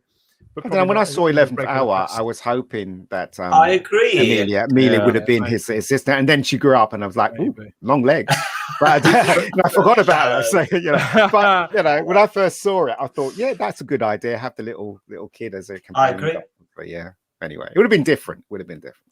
Anyway, sticking with the Dalek movies, on a sadder note, it'll be 27 years ago tomorrow that we lost the great man, Peter Cushing. Died in 1994, aged 81. Boy, I can't begin to tell you guys how much I just adore this man. I grew up with Peter Cushing, watching the Hammer double bills on a Friday and a Saturday night, as Van Helsing, as Baron Frankenstein. I was obsessed with the guy. And when you watch him in, my very favourite role of Peter Cushing's actually is as Grand Moff Tarkin in Star Wars. He's absolutely knockout, and I've never forgiven George Lucas for killing him off and not bringing him back, because I wanted to see him throughout that trilogy. There he is, wearing his slippers on the Death Star. You're right, he interviews when he's interviewed, like he just interviews so well, and you're just like, it's like listening to a kindly old grandfather. Just a wonderful man. Him and Chris Lee were were great together. Dracula and those films, that they were absolutely awesome together, those two, and they were such great friends as well, those two as well. And my favourite film of Peter Cushing's is Horror Express. I love that one. Isn't that the one with Telly Savalas? Oh, wasn't Castle in it as well? Roy Castle, or am I thinking of the other one? You're thinking Dr. Terror's House of Horrors. Oh, sorry. That's Roy Castle. No, Horror Express is the one with Telly Savalas in. It's a mad, crazy Spanish-British co-production, but it's got Peter Cushing and Christopher Lee in. And famously, Peter Cushing didn't want to do the film because his wife had just died at this point. It was made in about 1971, 72. His wife, he was absolutely obsessed with his wife. They were totally committed. And she just died, and he wanted to pull out of doing the film, and it was Chris Lee that persuaded him and helped him through and guided him through, and it's a beautiful performance. Go and watch Horror Express. That's my recommendation for the day. So the great Peter Cushing, we absolutely salute him. I admire the ground. He was good as the Doctor as well. Great as the Doctor. And we'll definitely be reviewing those films at some point. We've got to. We really need. But he was Doctor Who, not the Doctor. Dr. Herbert Who, or whatever. Well, they used to call him Doctor Who in the classics, didn't they? The actual credit that comes up says Tom Baker as Doctor Who, didn't they? So, but I love that very opening sequence of Doctor Who and the Daleks, when it's panning across and they're all reading the science books, and he's reading Eagle, isn't he? And what's that line? Most exciting. I'm sure you could do better than me, Barnaby, but it's brilliant. It's a delight, an absolute delight. The interior of that TARDIS, though, not the best. No, very colourful though. Very colourful. Very colourful. Very 60s. Yeah. Disappointing when you've been used to the BBC interior, and then as is my case, then that you see the films afterwards, and it's a disappointment. Whereas for you, Barnaby, who saw that one first, that was your first TARDIS console room. First console room. It's so depressing to think of it was. It's like, oh, it's like a 60s disco in here. I'm loving it. But everything after that must have been better. So, you know. Yes, it was only upwards from there, but still a really enjoyable movie. And for my first Doctor, Peter Cushing, I mean, you could do worse than Peter Cushing as your first Doctor. They're both great. It would have been great to see him on the TV and the role on it, you know, to take over. It's obvious, again, as we said earlier, he was a movie actor. He was never going to do it. Having said that, Pat Trout was a movie actor. He did it. Yeah. Anyway, moving on. Another a birthday that we're celebrating, but it's bittersweet we're celebrating today. And I'm going to do the line, and I'm hoping that you will all join in on the second part of the line. And you've got to do it in a deep, smoky voice. Leave the girl. It's the man I want. Yes. Bless her, Kate O'Mara. Brilliant. Would have been the birthday today. She would have been 82 today, bless her. She died in 2014, just after the anniversary. I remember seeing her being interviewed actually on the day at Excel, at the Doctor Who celebration at the anniversary. And bless her, she looked poorly then, and sure enough, she died the following year, tragically. Who doesn't love Kate O'Mara? What a woman! Love the Rani, love Kate O'Mara in everything I ever saw. They should have brought her back. Yeah, absolutely. They certainly should have. Or the character back. Back. Yeah, I agree. Hard to understand, isn't it? Yeah, hard to understand that I haven't. I mean, I just remember what's his name going, "Who are you?" And I was like, my hand was in my head. I was like, "Oh God, this is awful." Yeah. and it's at that point that you feel this is in Time in the Rani, isn't it? Sylvester's first episode, and you really feel for Kate O'Mara at that point because let's be honest, she is a quality actress. And she's having to pretend to be Bonnie Langford bouncing off somebody playing spoons on her boobs. It's just you know. She had a really sort of a robust career, didn't she? And a difficult personal life, but she always seemed, when you see her interviewed, that there are some wonderful scenes in particular from BBC Breakfast on the season 24 box set, that's just been released, where she's talking about being back in the clay pits filming Doctor Who when she just wrapped on an entire season of Dynasty playing Joan Collins' sister in that, and you can see she said, "Oh, I just love being back. This is where I want to be," and you believe her. She didn't need to do that. She got such a stellar career. She didn't need to play the Rani at all. I bumped into, I can't remember that I've told you this before, I bumped into Kate O'Mara once, literally bumped into her. It was when I was living in York, and I literally just came round the corner at one point, shopping as you are, in the centre of York, and literally bumped into Kate O'Mara.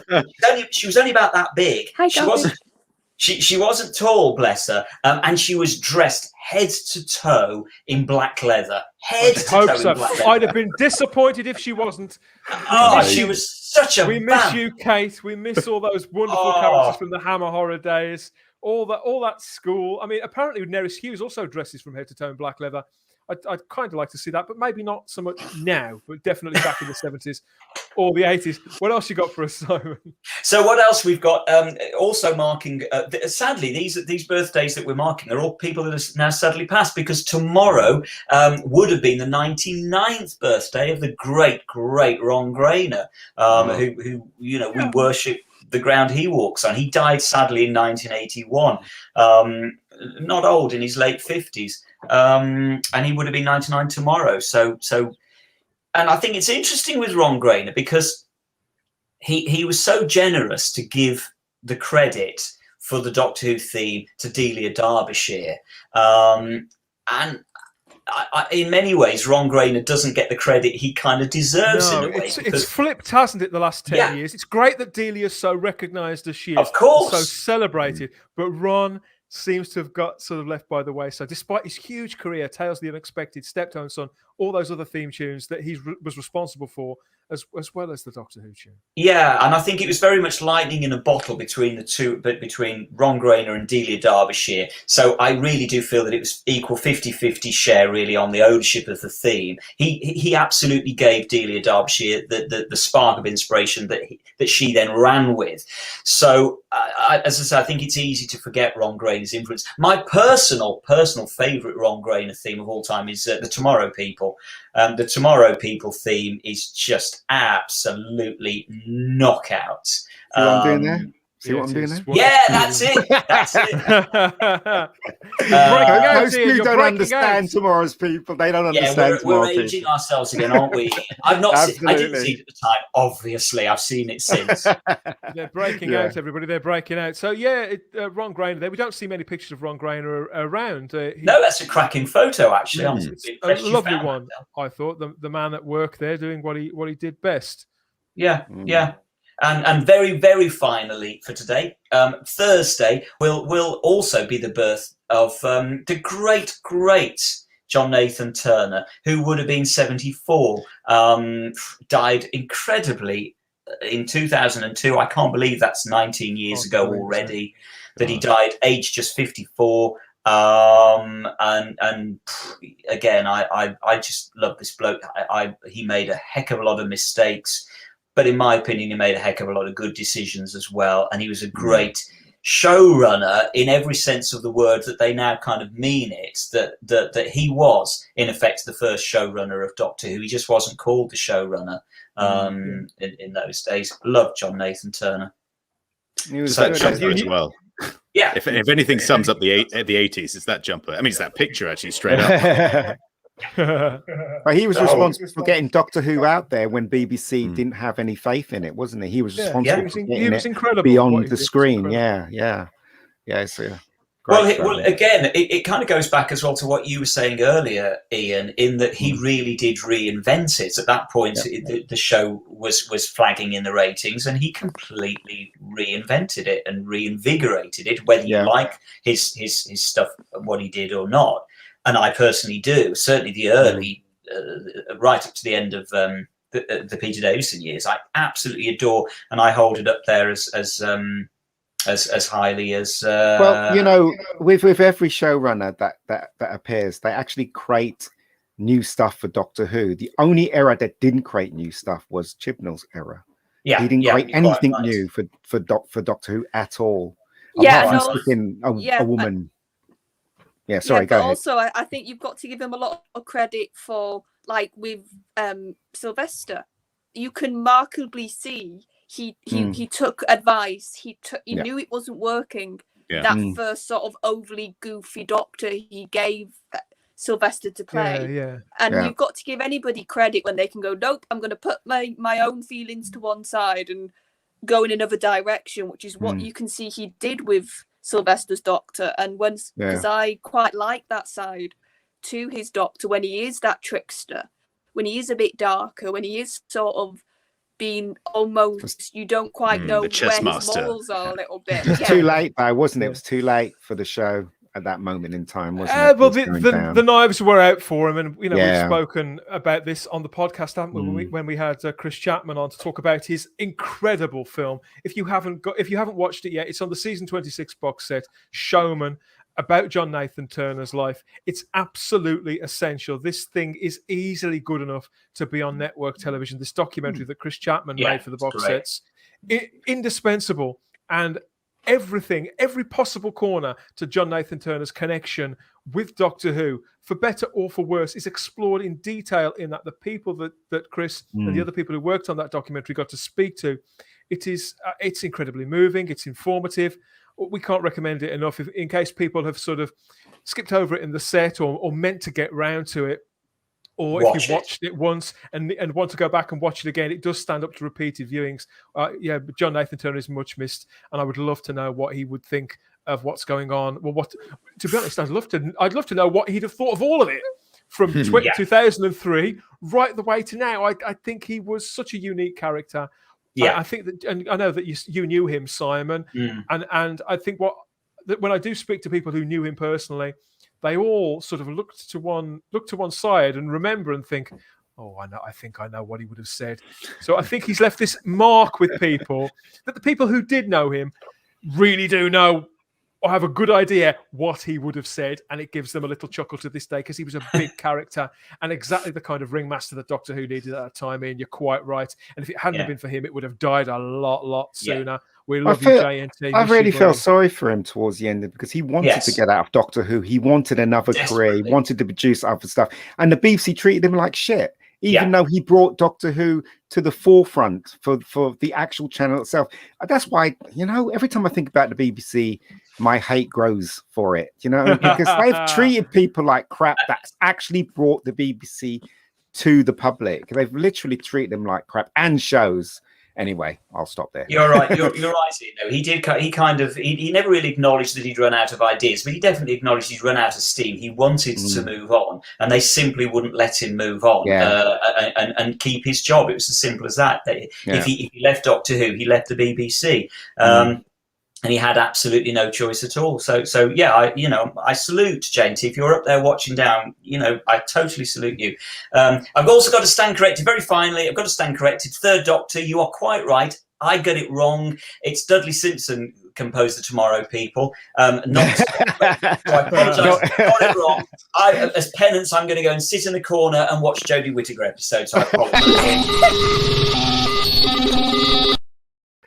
What? There's surprises like that, Dan. Yes. Back to present day, everybody. Moving the show along a little bit. It is time for the Type 40 T and or P break, everyone. Yay. Time to take a squirt or to load up. Whichever way is your way is fine by us. In the meantime, we're going to play some adverts, some Doctor Who related adverts, as is our want. People really love these, and so we're going to play them now. And we hope you enjoy them as much as we did when we put these together. We'll speak to you in a couple of minutes. Bye-bye.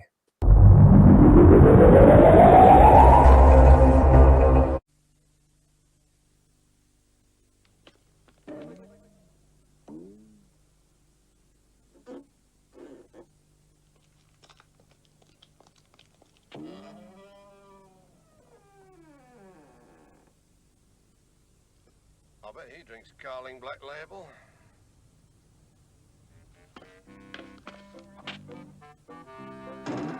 If the pint you like gives you that bit more, you can bet it's Carling Black Label. Time is running out. Destiny of the Doctor's in your hands. In a game like nothing on Earth, with old enemies and new riddles. You will be exterminated. Doctor Who, Destiny of the Doctors. Out now on PC CD-ROM. It was only a question of time. Excuse me, what can you tell me about Nurofen Express? It provides fast relief from those annoying headaches. What do you know about Nurofen Express? It works faster and lasts longer than standard paracetamol tablets. On headaches.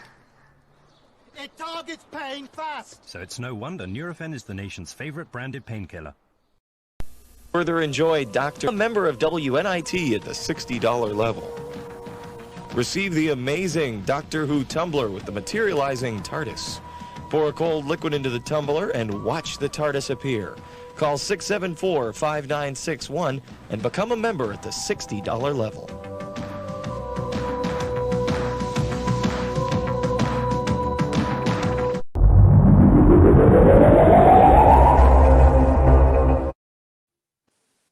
$60.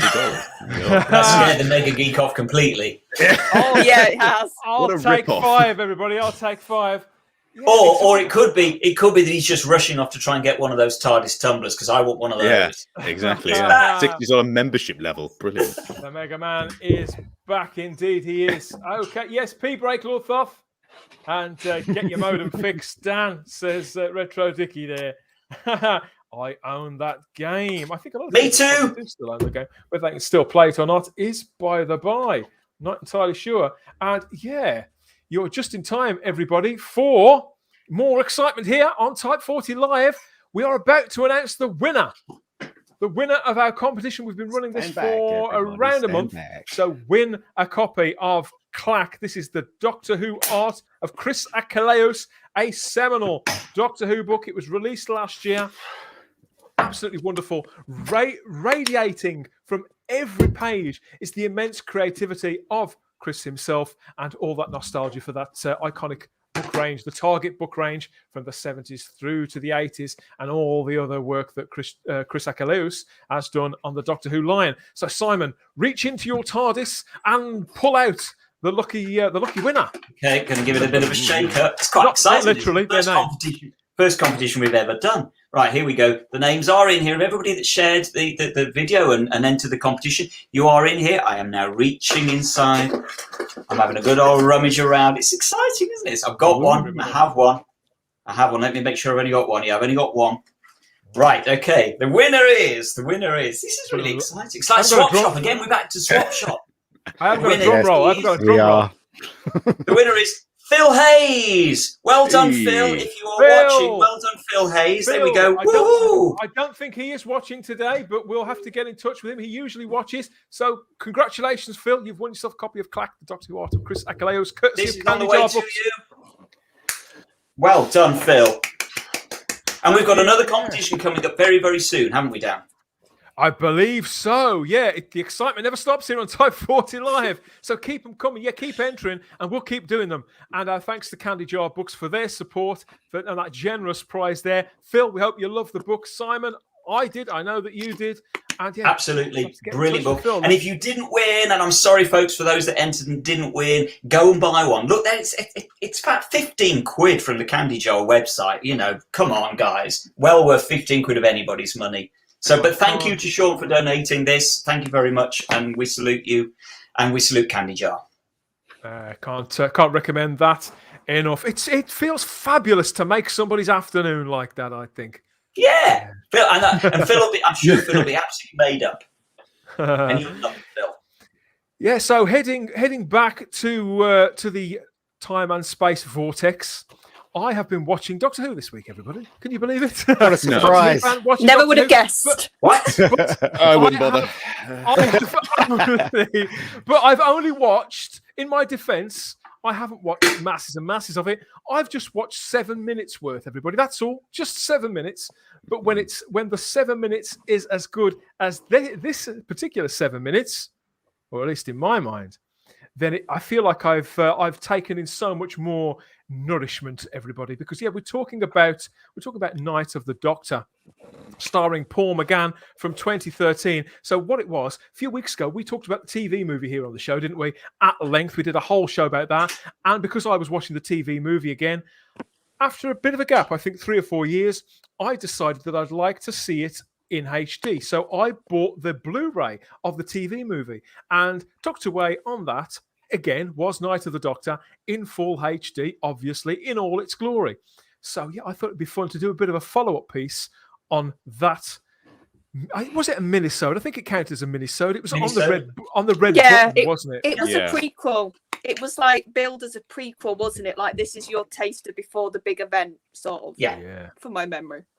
Yeah, it was because it had been filmed in the May of 2013, and of course when they dropped it, I've got the exact date of when they dropped it. It was the 14th of November 2013, so that was a week before the anniversary, and they were going to hold it back even further. Initially, it was going to come out sort of the night before the Day of the Doctor, but somebody out there, I think it was somebody at the Mirror, was about to leak it. The story was about to break, so they teased it about 2 hours before they dropped the video on that day, Barnaby. They really had to rush. Well, I was very happy when it came out anyway. I thought it made my evening. That great. That mini-sode. I loved it. A great shame. For anybody out there... Go on, sorry. Oh, no, I remember I was in the kitchen and I was watching it, and then I just heard his voice and just mouth was just agog. I was so happy to see him back. Oh, he's still got it as well. He's still got it. Because the last time we'd seen him, it had been at that point an unbelievable 17 years since we'd seen him in the TARDIS, and here we can see with Grace and Changley for that TV movie. And we talked about it a few weeks ago and relished his performance. And in the meantime, he'd done all that work for Big Finish and was very much one of the Doctors. He wasn't the outsider. He wasn't the George Lazenby of Doctor Who anymore. He was very much in its bosom, and the fandom couldn't wait any chance to hear or see Paul McGann. And I think that we felt that although the closer it got to the anniversary, it looked like classic Doctors, including Paul, were not going to be involved. There were whispers, I remember, throughout 2013, there were whispers about this on Gallifrey base. In fact, I saw a post from somebody who claimed that they were working in the studio on that day in May when it had been filmed, and everybody was they tore this man down something rotten, and the story pretty much just disappeared. So when this turned up all those months later, I was like, oh my god, it's true. The surprise was spoilt for me by somebody on social media, which I got to admit I was a little ungracious about at the time. I may have called somebody a few names, but it didn't take anything away from the event, from the occasion itself. So just in case you haven't seen it for a while, this is what happened. It was during the Time War. The 8th Doctor attempts to rescue a pilot called Cass, whose spacecraft is crashing into the planet Khan. And when Cass realizes that the Doctor is a Time Lord, she refuses his aid, ignoring his claims that he has never himself taken part in the devastating Time War. But the Doctor refuses to abandon Cass, and both are killed when the ship crashes. Dun, dun, dun. A lot of story. Am I the only one that didn't like it then? Yes. I knew you were going to say that, Ian. Oh, Ian. Where do we even start with this? So, okay. So, did you watch it? Did you watch this on the day at the time, Ian? So, what was your first? I was very excited when somebody told me about it. I was like, pulled back, and I watched it, and my heart was broken because one, it was only 7 minutes long, and two, he wasn't wearing the costume. 3, he wasn't the Doctor that I knew that was in the movie. 4, it was a really bad script. 5, he was dead. Ian, 6, surely isn't this a much better costume? No, not at all. Really? It looks like they raided the BBC wardrobe and went 19th century. Let's just get something. Let's just throw something on him, and that's exactly what they did. The sets weren't very good. The thing was short. He died, yet his body wasn't scattered because the ship got destroyed to pieces, yet his body was intact. A bit of logic there that would come. Okay, I'll give you that one. It was just stupid. It was just stupid that, he had these drinks to drink, and it's like, you could be a woman, you could be an old man, you could be. I'm like, oh, for God's sakes, why didn't look? The biggest crime they did here is one crate. I'll let him get this out of his system. Right. He's on a roll. One crate, the War Doctor, when it should have been Paul McGann. That's one crime. That's another story, though. That's Day of the Doctor, really. 2, right, is that they didn't give him a proper episode. I would have forgiven them if he was wearing that costume and it was just the same story and it was bigger. It was 30 minutes, even 45 minutes. That they would have given us back the Paul McGann Doctor properly, but this seems to be, it comes across like it's an afterthought, and they just that's because it was Stephen Moffat didn't, amazingly, he always thought that Paul McGann would have turned him down. He always thought that Paul McGann wouldn't be interested in returning. Why would he think that? I have no idea, but he claims that the idea came to him after he'd written The Day of the Doctor. And obviously created the War Doctor during that, and he decided that it would be good, that it would build up to that effectively to tell the story about how the War Doctor came into being. And so in his head, the best idea to represent that was to show that regeneration, that crisis that turned the character physically and mentally from the Doctor that we'd always followed into the War Doctor. And he approached McGann through his agent, who got the yes, I'd love to do that. And so Moffat then set about constructing this mini episode to be an additional surprise for the fans, as you say, through the red button there. He has included it as part of the adaptation, the Target book of his of the Day of the Doctor, so it's incorporated in there. But yes, it was a kind of afterthought. I find it difficult to believe that they didn't ask Paul before, because to me it would have been pretty obvious. But that being said, they didn't. I'm not talking about Day of the Doctor. I'm talking about Night of the Doctor. Yeah, so am I. In the realms of this 7 minutes, I think that's just personal taste. I love what he's wearing, and I think this is absolutely the same character in every way. The way he plays it, it's note perfect to what he'd done in the TV movie, but he'd taken in enough of the evolution of the character Barnaby that we'd heard on audio. Yeah, and with the costume as well, I think it was like quite a sort of natural evolution of the costume, and shows you what kind of how that, and even maybe even a change of his character for staying from being the Byron-esque, very sort of like happy Doctor that we knew to being more solemn and more kind of ragged by the Time War and by his time, and by through some of the things that he's been through in the Big Finish audios as well. And also this episode made the Big Finish audios canon as well, because he mentioned Kerry's, one of my favorite Big Finish companions, and Charlie and Tamsin and the rest of them. So that was also great as well. So as a Big Finish fan, as I am, that also may be part of why I love Night of the Doctor. Well, somebody mentioned in the chat. Go on, I was going to say, because I have to go in a couple of minutes, I just want to quickly say I love this because this was my first introduction to the Eighth Doctor. I hadn't watched the movie. How did you find the red? Did you find it on the red button as well, and just Doctor Who, and you just hit that to see what would happen, or had somebody told you about it? I think just some of my friends are like, they've done like a prequel thing. Maybe you should watch it. So I think I watched it online afterwards. I think I found it on YouTube, and I was just like, I'd heard of the Eighth Doctor, but I'd never watched him. And I just think, for me, 7 minutes, and by the end of that 7 minutes, I was sad that he was going, and I think that just proves how good it was that a Doctor who I've only been with for those 7 minutes, McGann, he was sort of old-fashioned, but not like really old-fashioned. He was a bit sarky, he was a bit cheeky. I like that in the shot, actually. How he was like, did you expect anybody else? It was like that little spark of cheekiness, which I really quite like with Paul. Somebody in the chat a moment ago, Charlotte, described it as a wow moment when we've got it up on screen now, where the sparks of the ship are sort of setting off like that there, Barnaby, and he's just there resting as if this is just another day for him. He's there taking care of business, doing what he can, and when he walks towards the camera there, it really, I mean, for me, I remember at the time I was watching it with my children. They were like 11 at the time, and it had dropped around midday. I'd seen it drop. I'd got it, but I decided to wait for my kid. I had to wait about 5 hours to watch this until my kids finished school.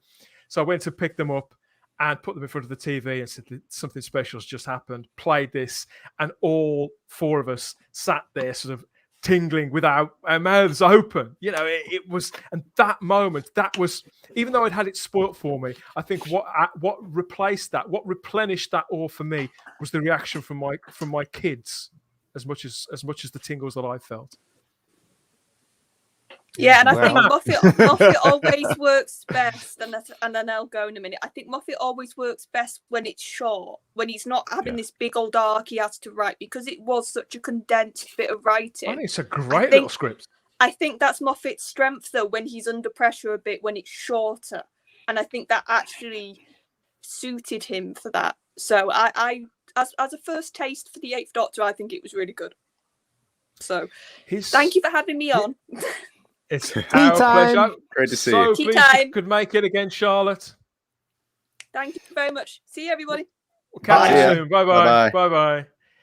Yeah, we've got it. Generally speaking, this is a very popular episode, and I think it really added to the occasion myself. And the story at the time, and watching it again now, I always feel... I feel sad when I watch it. Well, so do I. I feel sad that he's been wasted, and he's only 7 minutes long, and I felt sad. I'll tell you why I felt sad. I followed the character on audio. Well, I haven't, so maybe that's the difference. Absolutely rigidly. Oh, he's great in audio. Absolutely rigidly. And what I liked about the audios, Ian and Barnaby, was the fact at that point they were still open-ended, and we still didn't know what ultimately would happen to the Eighth Doctor. And I did feel sad as the story goes on that it became obvious this was his very last adventure. And so I felt that was a pity that Stephen Moffat had to do that. And I keep thinking, would there have been another way to tell this story? But there probably wouldn't have been, Simon, I feel. No, I don't think there was any other way at all. I mean, I agree with Ian in that, it makes me sad because I still think it's... I think it's an insult, in all honesty, to a brilliant, brilliant actor to actually... It's almost like why Colin Baker refused to do the regeneration story to lead into Time and the Rani. And actually, I wouldn't have blamed Paul McGann if he'd said, no, I'm not coming back to do 6 minutes of material for you. So I get that. But putting my frustration, my fanish anger aside, as an episode, well, you can't call it an episode, as a mini-sode, 6-7 minutes, I love it.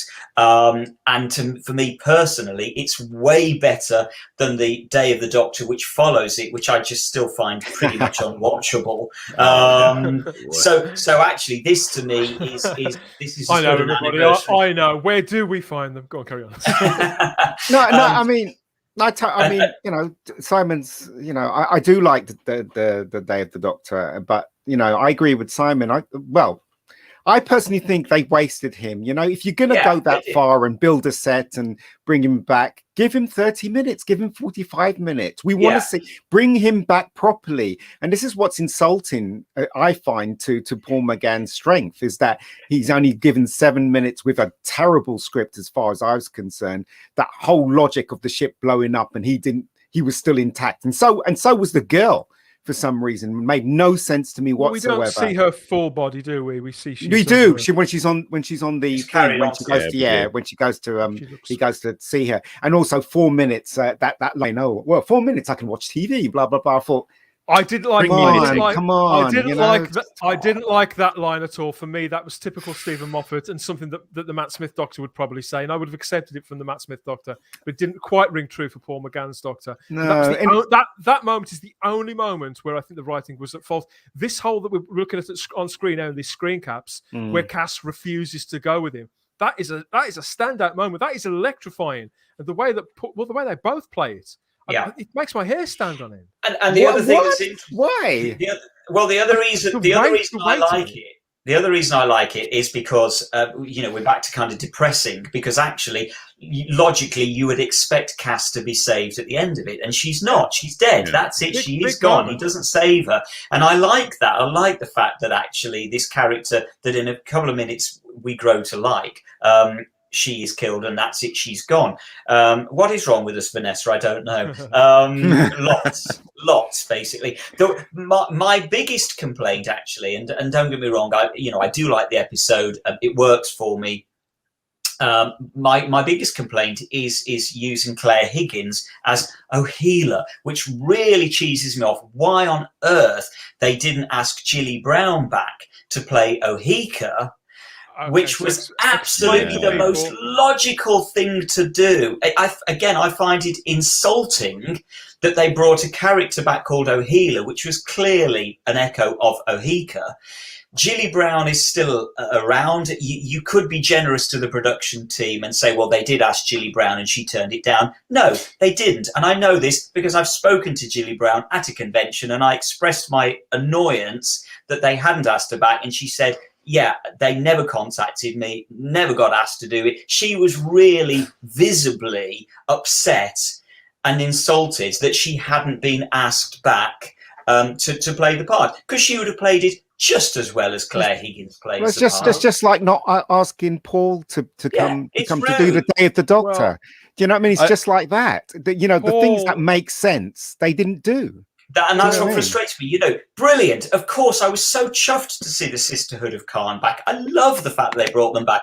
But it's just a complete slap in the face that you don't bring the one character and the one actress back that you should have done. And the fans, let's be honest, if it had been Whittaker played by Gilly Brown, we'd have all been made up. And I feel let down instead. We're looking at a still on screen at the moment from the Brain of Morbius, where we first met the Sisterhood of Khan there. And as you say, it is, with the actress still alive. It's difficult to understand why they did. I mean, I do like the character that we're offered in her place. Yes, and Claire I Higgins agree. would return.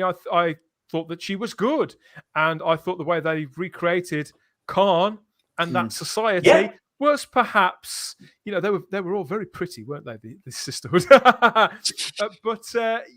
thought it was quite evocative and well done. I thought Claire Higgins was fantastic in the part, because everybody was asking that question, wasn't it? You know, how does Paul McGann's Doctor fit into this? Now we've got the War Doctor. I remember the first time I saw the War Doctor, where his back was turned, and then he turns around and it's John Hurt. And it's John Hurt as the Doctor, and I was thinking, what? And I was thinking, well, what about Paul McGann? And then what I think the story, as you said, Dan, is that he thought it when he was writing, blah blah blah. But what I think is somebody said to him, "There's a hole in the plot. What about Paul McGann?" And he went, oh shit, he started writing. That's what I reckon happened, and then that's why we got this crap. Do you know what I mean? So, well, for a long time, everyone thought that it was the Eighth Doctor was the one who ended the Time War and killed for a long time. I think even Rusty Davis wrote something that last year for lockdown. Well, for lockdown, didn't he? Oh well, no, this was ages ago. It was some kind of like in some kind of thing he wrote on the internet or something, where he read that the Ninth Doctor was found after his regeneration wandering around in Edwardian clothing, but this wasn't actually proper kind of canon or something like that.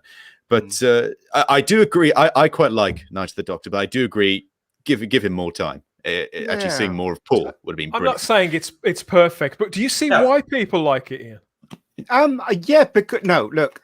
I can see why people like it, right? Because they're huge fans of Doctor Who. And you have some fans that will accept anything from Doctor Who. And then you have fans like me that love it, but question it at the same time. And that's the kind of fan that I am. I love it and I want it to be better, but that's just my opinion. What's better is other people's opinion. Is there value in minisodes as a format?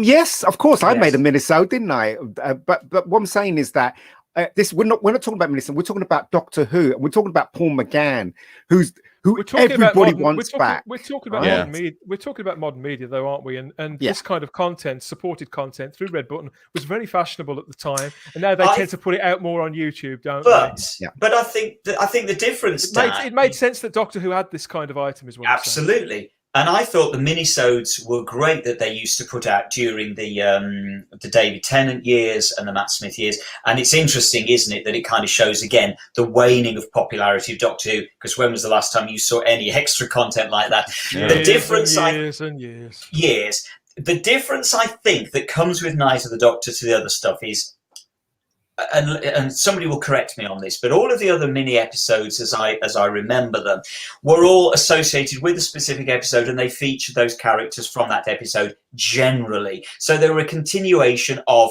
a Matt Smith episode. They got the Matt Smith characters, and they got Amy.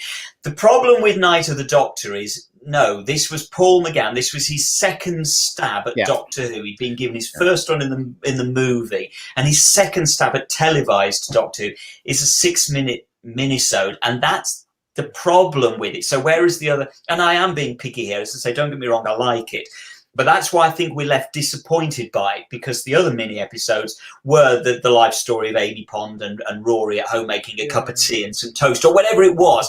So that's why the Paul McGann one feels insulting, because they brought an actor back to do 6 minutes, whereas the other stuff was just a continuation with the same characters.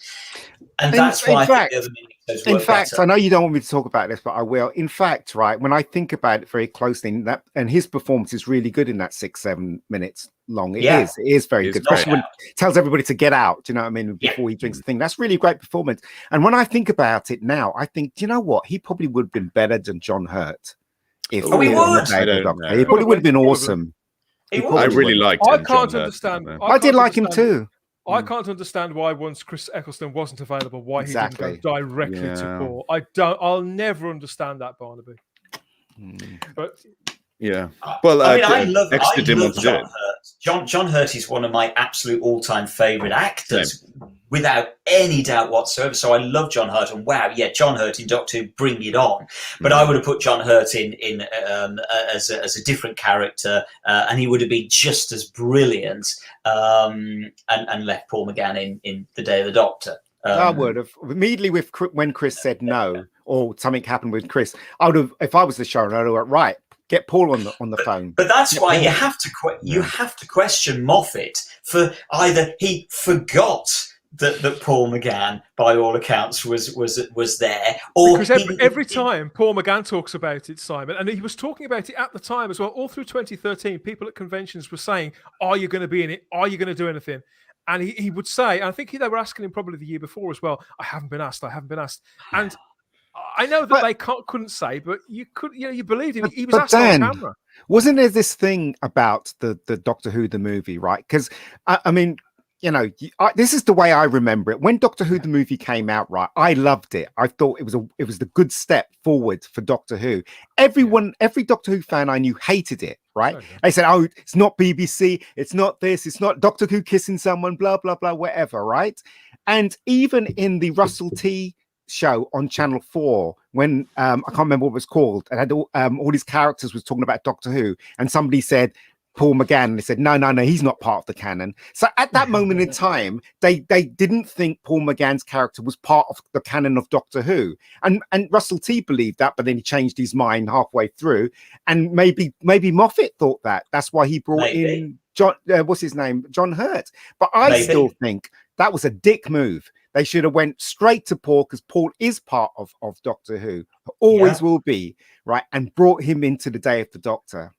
And again, following on from that, Moffat should have known that fans would have absolutely exploded with excitement if they had put Paul McGann in. So, you know, I think if we're brutally honest, if you've given fans the choice, you can either have John Hurt or you can have Paul McGann. Yeah, that's true. You know what people would have gone for. Even for this mini-sode, everyone exploded thinking, oh my God, is Paul going to get his own series now? There are huge things about that. And but no, nothing else about that. That's never died down either, has it? That still hasn't died down. I mean, people still want that. I still want that. Really. They would give money to Class, right? And make a stupid show like Class, but they wouldn't give money to bring back Paul McGann. It's so ludicrous. The way the BBC treats Doctor Who. Well, again, it goes along with what I've always said, which is the BBC don't know what to do with Doctor Who. They don't know what they've got with the brand. They just don't know how to use it. Yeah. Simple as that. But here's something that I do like about it. I mean, yes, okay, but we only well, the Doctor, as you said, the Doctor does die. In this, he does. Yeah. He's dead. When Why? That ship crashes. We finally got the regeneration scene. Finally. Yes. So the Doctor, because I'm looking back to the War Games when the second Doctor tells Jamie and Zoe that they can live forever barring accidents. You know, it was difficult. I suppose the longer that his life went on, the more difficult it was to believe that he didn't meet with an actual fatal accident. But here he does. He is killed in that crash, and this time not brought back to life by his regenerative abilities, but by the Sisterhood of Khan. I think this marks a great watershed moment. But hold on, right? Let me finish. In the Doctor, a great watershed moment in the Doctor's life.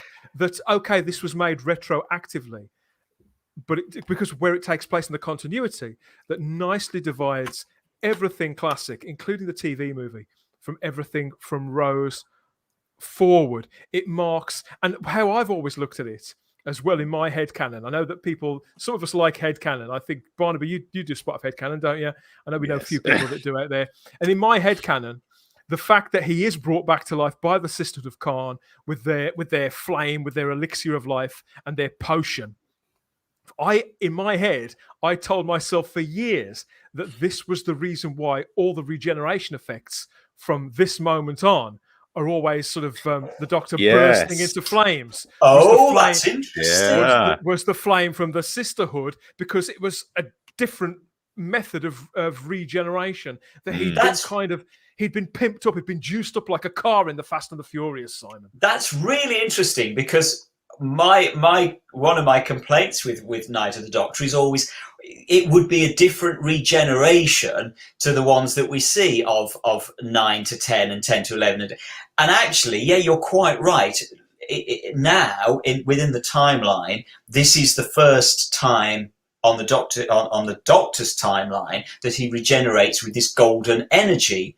So actually, when Peter changed, he'd have no golden energy. When Peter changed, when Matt changed to Peter, there was no golden energy. He just went bang, and that was Peter. That was the end of the regeneration. That was and a supposedly new regenerative cycle. But also, right in this one, right, Matt Smith exploded. Remember when he was facing the Daleks? Yeah, well, the whole completely. Exactly. The whole ship crashed, right, and basically his body's intact. Yeah, and he's dead. He should have regenerated. If he was burnt to a crisp, he'd be dead. Right? Well, no, it doesn't make any sense. Well, up until recently, though, they'd never said that Time Lords were actually immortal. That there wasn't, the inclination. He still had more lives left. The hint was that he's got hundreds of lives left. That Time Lords could still be killed could still be killed outright if there was a force great enough. And that this would be to be killed in a crash like this. I mean, I think simply, Ian, the real reason why we're never going to see the Doctor's sort of dismembered corpse at a crash site is simply because it's a family show. I think it's. I think Ian is correct in that. Yeah, it's somewhat unbelievable that the ship would have crashed and both Cass and the Doctor would be in one piece. I don't have a problem with the Doctor being killed outright, because you're right, Dan. It has always been said that the Doctor can be killed. It lives forever, barring accidents. That that quote is in there. So if he was on a crashing ship, he's dead. That's it. There wasn't chance to regenerate, so he would be dead. And that's one of the aspects of the Night of the Doctor that I like, that it's the sisterhood that have used the elixir that we all know and love from the Brain Movies to bring him back to life. That's great. And I love your headcanon idea that that's where the golden energy comes from, which I'd never thought before. I'm having that one. Thank you. I think someone's already picked out a. I think somebody's already. Well, of course, in hindsight as well, since we did see the first Doctor's regeneration reimagined in Twice Upon a Time, and Moffat used the golden glow flame kind of energy in that too. Yes, but they had a reason to. The reason why they glowed was because something happened to them before they changed. Like, for instance, with David Tennant, he took all that power to save Wilfred, didn't he? And that's why he blew up. And the same thing with Matt Smith. That's no, not Matt Smith. Who's the one before? Chris Eccleston. Yeah, he took all that power from Rose, and that's why he blew up. And that's why I thought the reason why he blows up is because of those factors. And then when Matt went from Matt to Peter, nothing happened because he didn't swallow a power that went into him. He didn't need to, he just changed from there to Peter. That's the logic I used. I'd never use this because, as far as I'm concerned, this is just, as far as I'm concerned, it's rubbish. It doesn't belong in Doctor Who at all. I do. I mean, you mentioned it earlier on, Barnaby. It's hardly the meat and potatoes of this story, but it's a nice touch that Moffat did include those name checks of Big Finish companions in there, because who would the Doctor be thinking of at a time when he was about to give up his life? Previous Doctors have done that. We saw Tom Baker's Doctor do that in Logopolis, and Peter Davison's in Caves of Androzani. So I suppose this is the equivalent of the floating heads, isn't it, when he mentions them all? I mean, that was probably another reason why I just love this minisode, because I just like Big Finish, and he monkeys say what Big Finish names, and I'm like, yay, I'm happy now. So, it was lucky that ship was flying towards that planet with people on, that he would crash in there. This is the logic. I mean, Doctor Who needs to grow up. The writing needs to grow up, and this is a prime example of it. That the logic is not there. And you expect me to accept this as something good? No, I do not accept it as something good. Well, I get the impression, Ian, that this wasn't the first. This wasn't the first time the Doctor had done something like this. He is in the middle of a battlefield. He would have saved it if it was Tom Baker. So Tom Baker would have found a way. I think the reason why he looked so casual when he was doing that is because he'd done this before, and usually the people who he's saving are really quite pleased to see him, and so he's mopping up. So whatever planet they're crashing into, he's probably done this 50 times before. It's just how happens that on this occasion it's into a planet that we no, that's a terrible excuse, Dan. I mean, no, it makes perfect sense. That makes perfect sense. No, it doesn't. You know how big the universe is? Do you know how many planets there are? Come on. That's what I'm saying. It's probably maybe even thousands of times. I don't know. We accept that he was this deep into the No, you accept it, not me. This is his way of being a kind of conscientious objector. I guess. And a lot of conscientious objectors during wartime do this kind of medical work, don't they? Even if they don't fight, they make up for it. Well, he's a doctor, isn't he? So you're right. You do have to question the coincidence that he just happens to crash right next to the entertainment, everybody. It's entertainment. The whole regeneration effect thing has caught people's imaginations rather. Alex Story says one of the exciting things with the classic series was all the different regeneration sequences and the excitement looking forward to how they would do it. Post 2005, it's just been lazy. Yes, I feel the same way as you do, Alex, Barnaby, Simon. I do feel that way, and yet I do think the continuity may have helped it somehow. May have helped enrich the universe a bit for the normies. And the momentum of it. I don't think they're really. I think the cachet. They've got to pay for another effect or something. They've got to use their imagination. I always thought that if I was in charge, I would have the Doctor change and keep moving as he's changing. Do you know what I mean? And then suddenly he stops and he's someone else. I've never seen that done before. They're always standing still, so the effect could. I don't like this standing still. Yeah, that's the whole. I've always wondered about that. In fact, I always imagined before it happened that what with the but the running thing, I imagined that David Tennant's Doctor would probably regenerate on the move, but that never happened. That never happened either, really. I would love that to happen. I'd love that. It's sort of. I thought that was a bit of a missed opportunity, but I do get the sort of ritualisticness of standing star shaped. I can see why they do that. Of course, the story did end with the emergence of a new Doctor, not Doctor, as played by John Hurt, beautifully sort of rendered the reflection in the goblet after the Eighth Doctor had drank the potion. And the story continued from there on.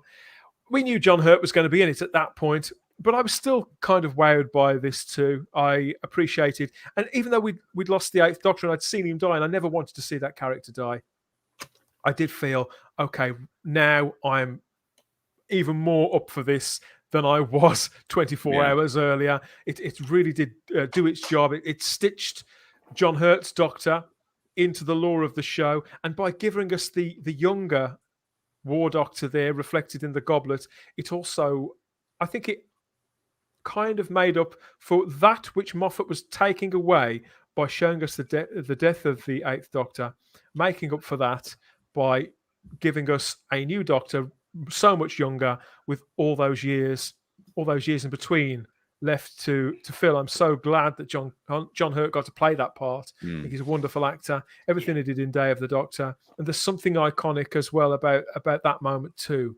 There are some fan films out there that actually do the regeneration much better than the way they did it on that. There's one I saw recently where he's what's his name, Paul McGann's lying and his face changes into John Hurt, which is really good.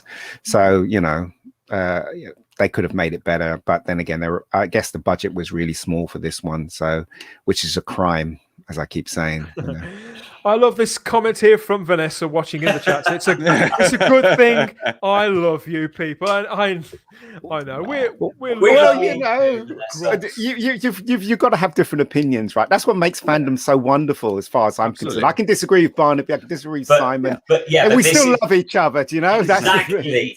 This is the beautiful thing. As long as we can all have a laugh about it and smile, that's the most important thing, and not take it too seriously.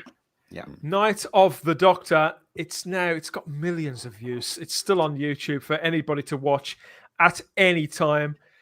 I watched it twice last night, in fact, back to back, and it's available on Blu-ray on the Doctor Who the movie. Is Blu-ray there? You've got the Blu-ray, have you? And the movie, Dan? Yeah. Is it still in 4:3 or did they obviously? It's still in 4:3, and it's looking better than ever. Wow! I held off buying this because I didn't think it would be a big enough upgrade, but boy, it is a great upscaling of the TV movie. It looks incredible, and so does Night of the Doctor. I've got to give them their dues for that. The War Doctor's story continues now on audio. The young War Doctor. This has been tremendously successful. The War Doctor Begins from Big Finish. Forged in Fire was released, I think it was last month, with Jonathan Carley taking the role of the young War Doctor. As they're going to continue that. I think the next set's out in the run up to Christmas. Looking forward to seeing what they do with that over the years, sort of weaving that in and doing other things with it. I know the War Doctor, the John Hurt audios did really, really well. So it's definitely part of Doctor Who lore, and as is Night of the Doctor is very it's very cherished, I think. So if you were giving this, let's think. If you were, how many blasts of regenerative energy out of 5 would you give this, Barnaby? For me, 4 blasts out of 5. Because, it would have been great if it was longer, but it was just what I wanted, and it really got me excited for the 50th anniversary special. And it was just so great to see Tom. I mean, it was such a landmark thing when everyone was just so excited about Doctor Who, and it was just huge, and going to the Excel and seeing everyone talking about it there. For me, probably just for memories, 4 out of 5, and it's just so wonderful to see. It was just so great to see Paul on camera again. Oh, fantastic. So, 4. How many blasts of regenerative energy would you give it out of 5, Simon? 3. Because because I do like it, but it's really, really got its faults, which are we've been into, so that's fine. But 3 for me because I like it, but it's far from perfect.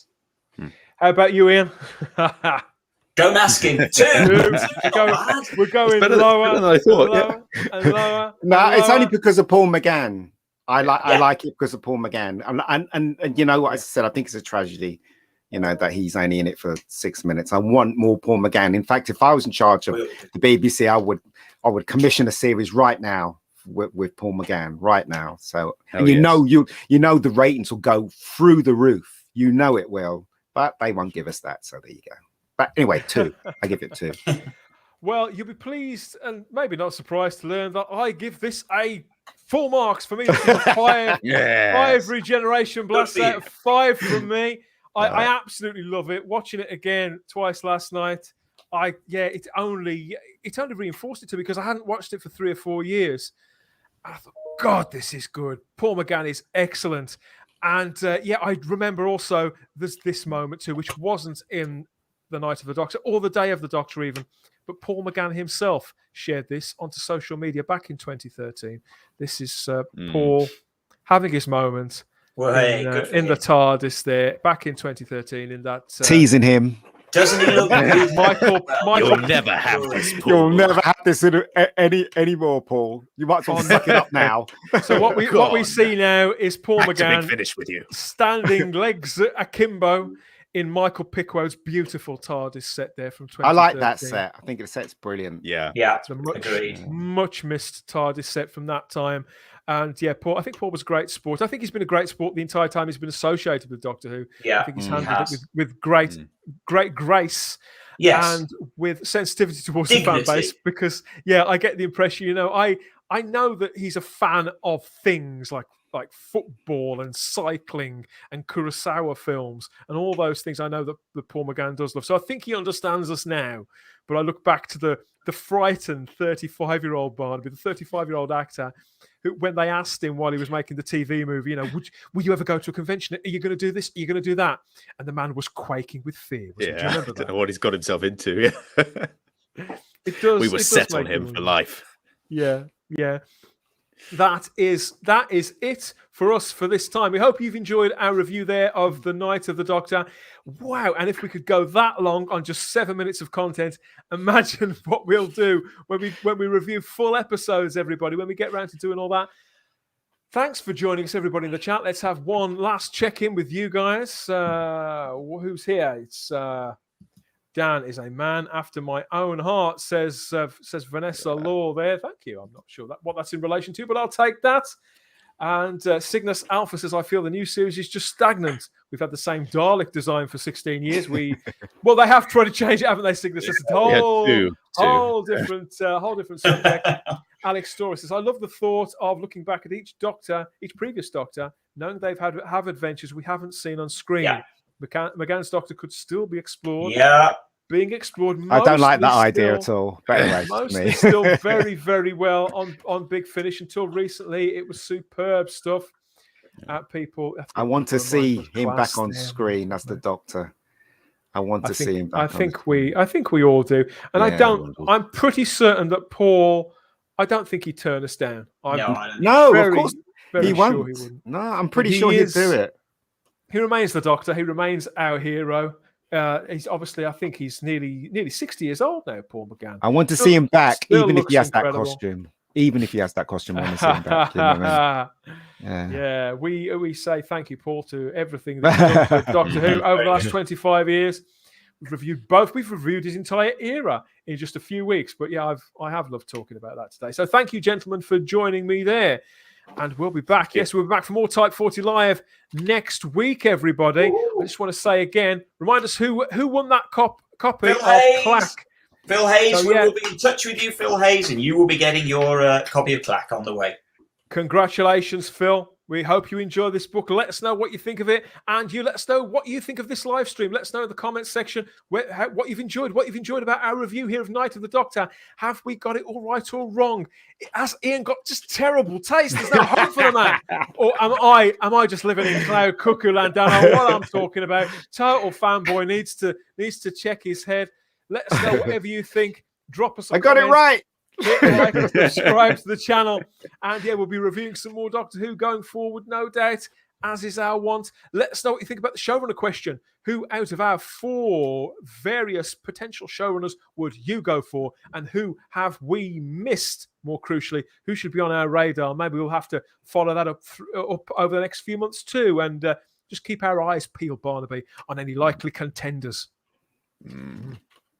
People still in the chat asking for that Paul McGann miniseries. BBC, what are you thinking? What are you thinking?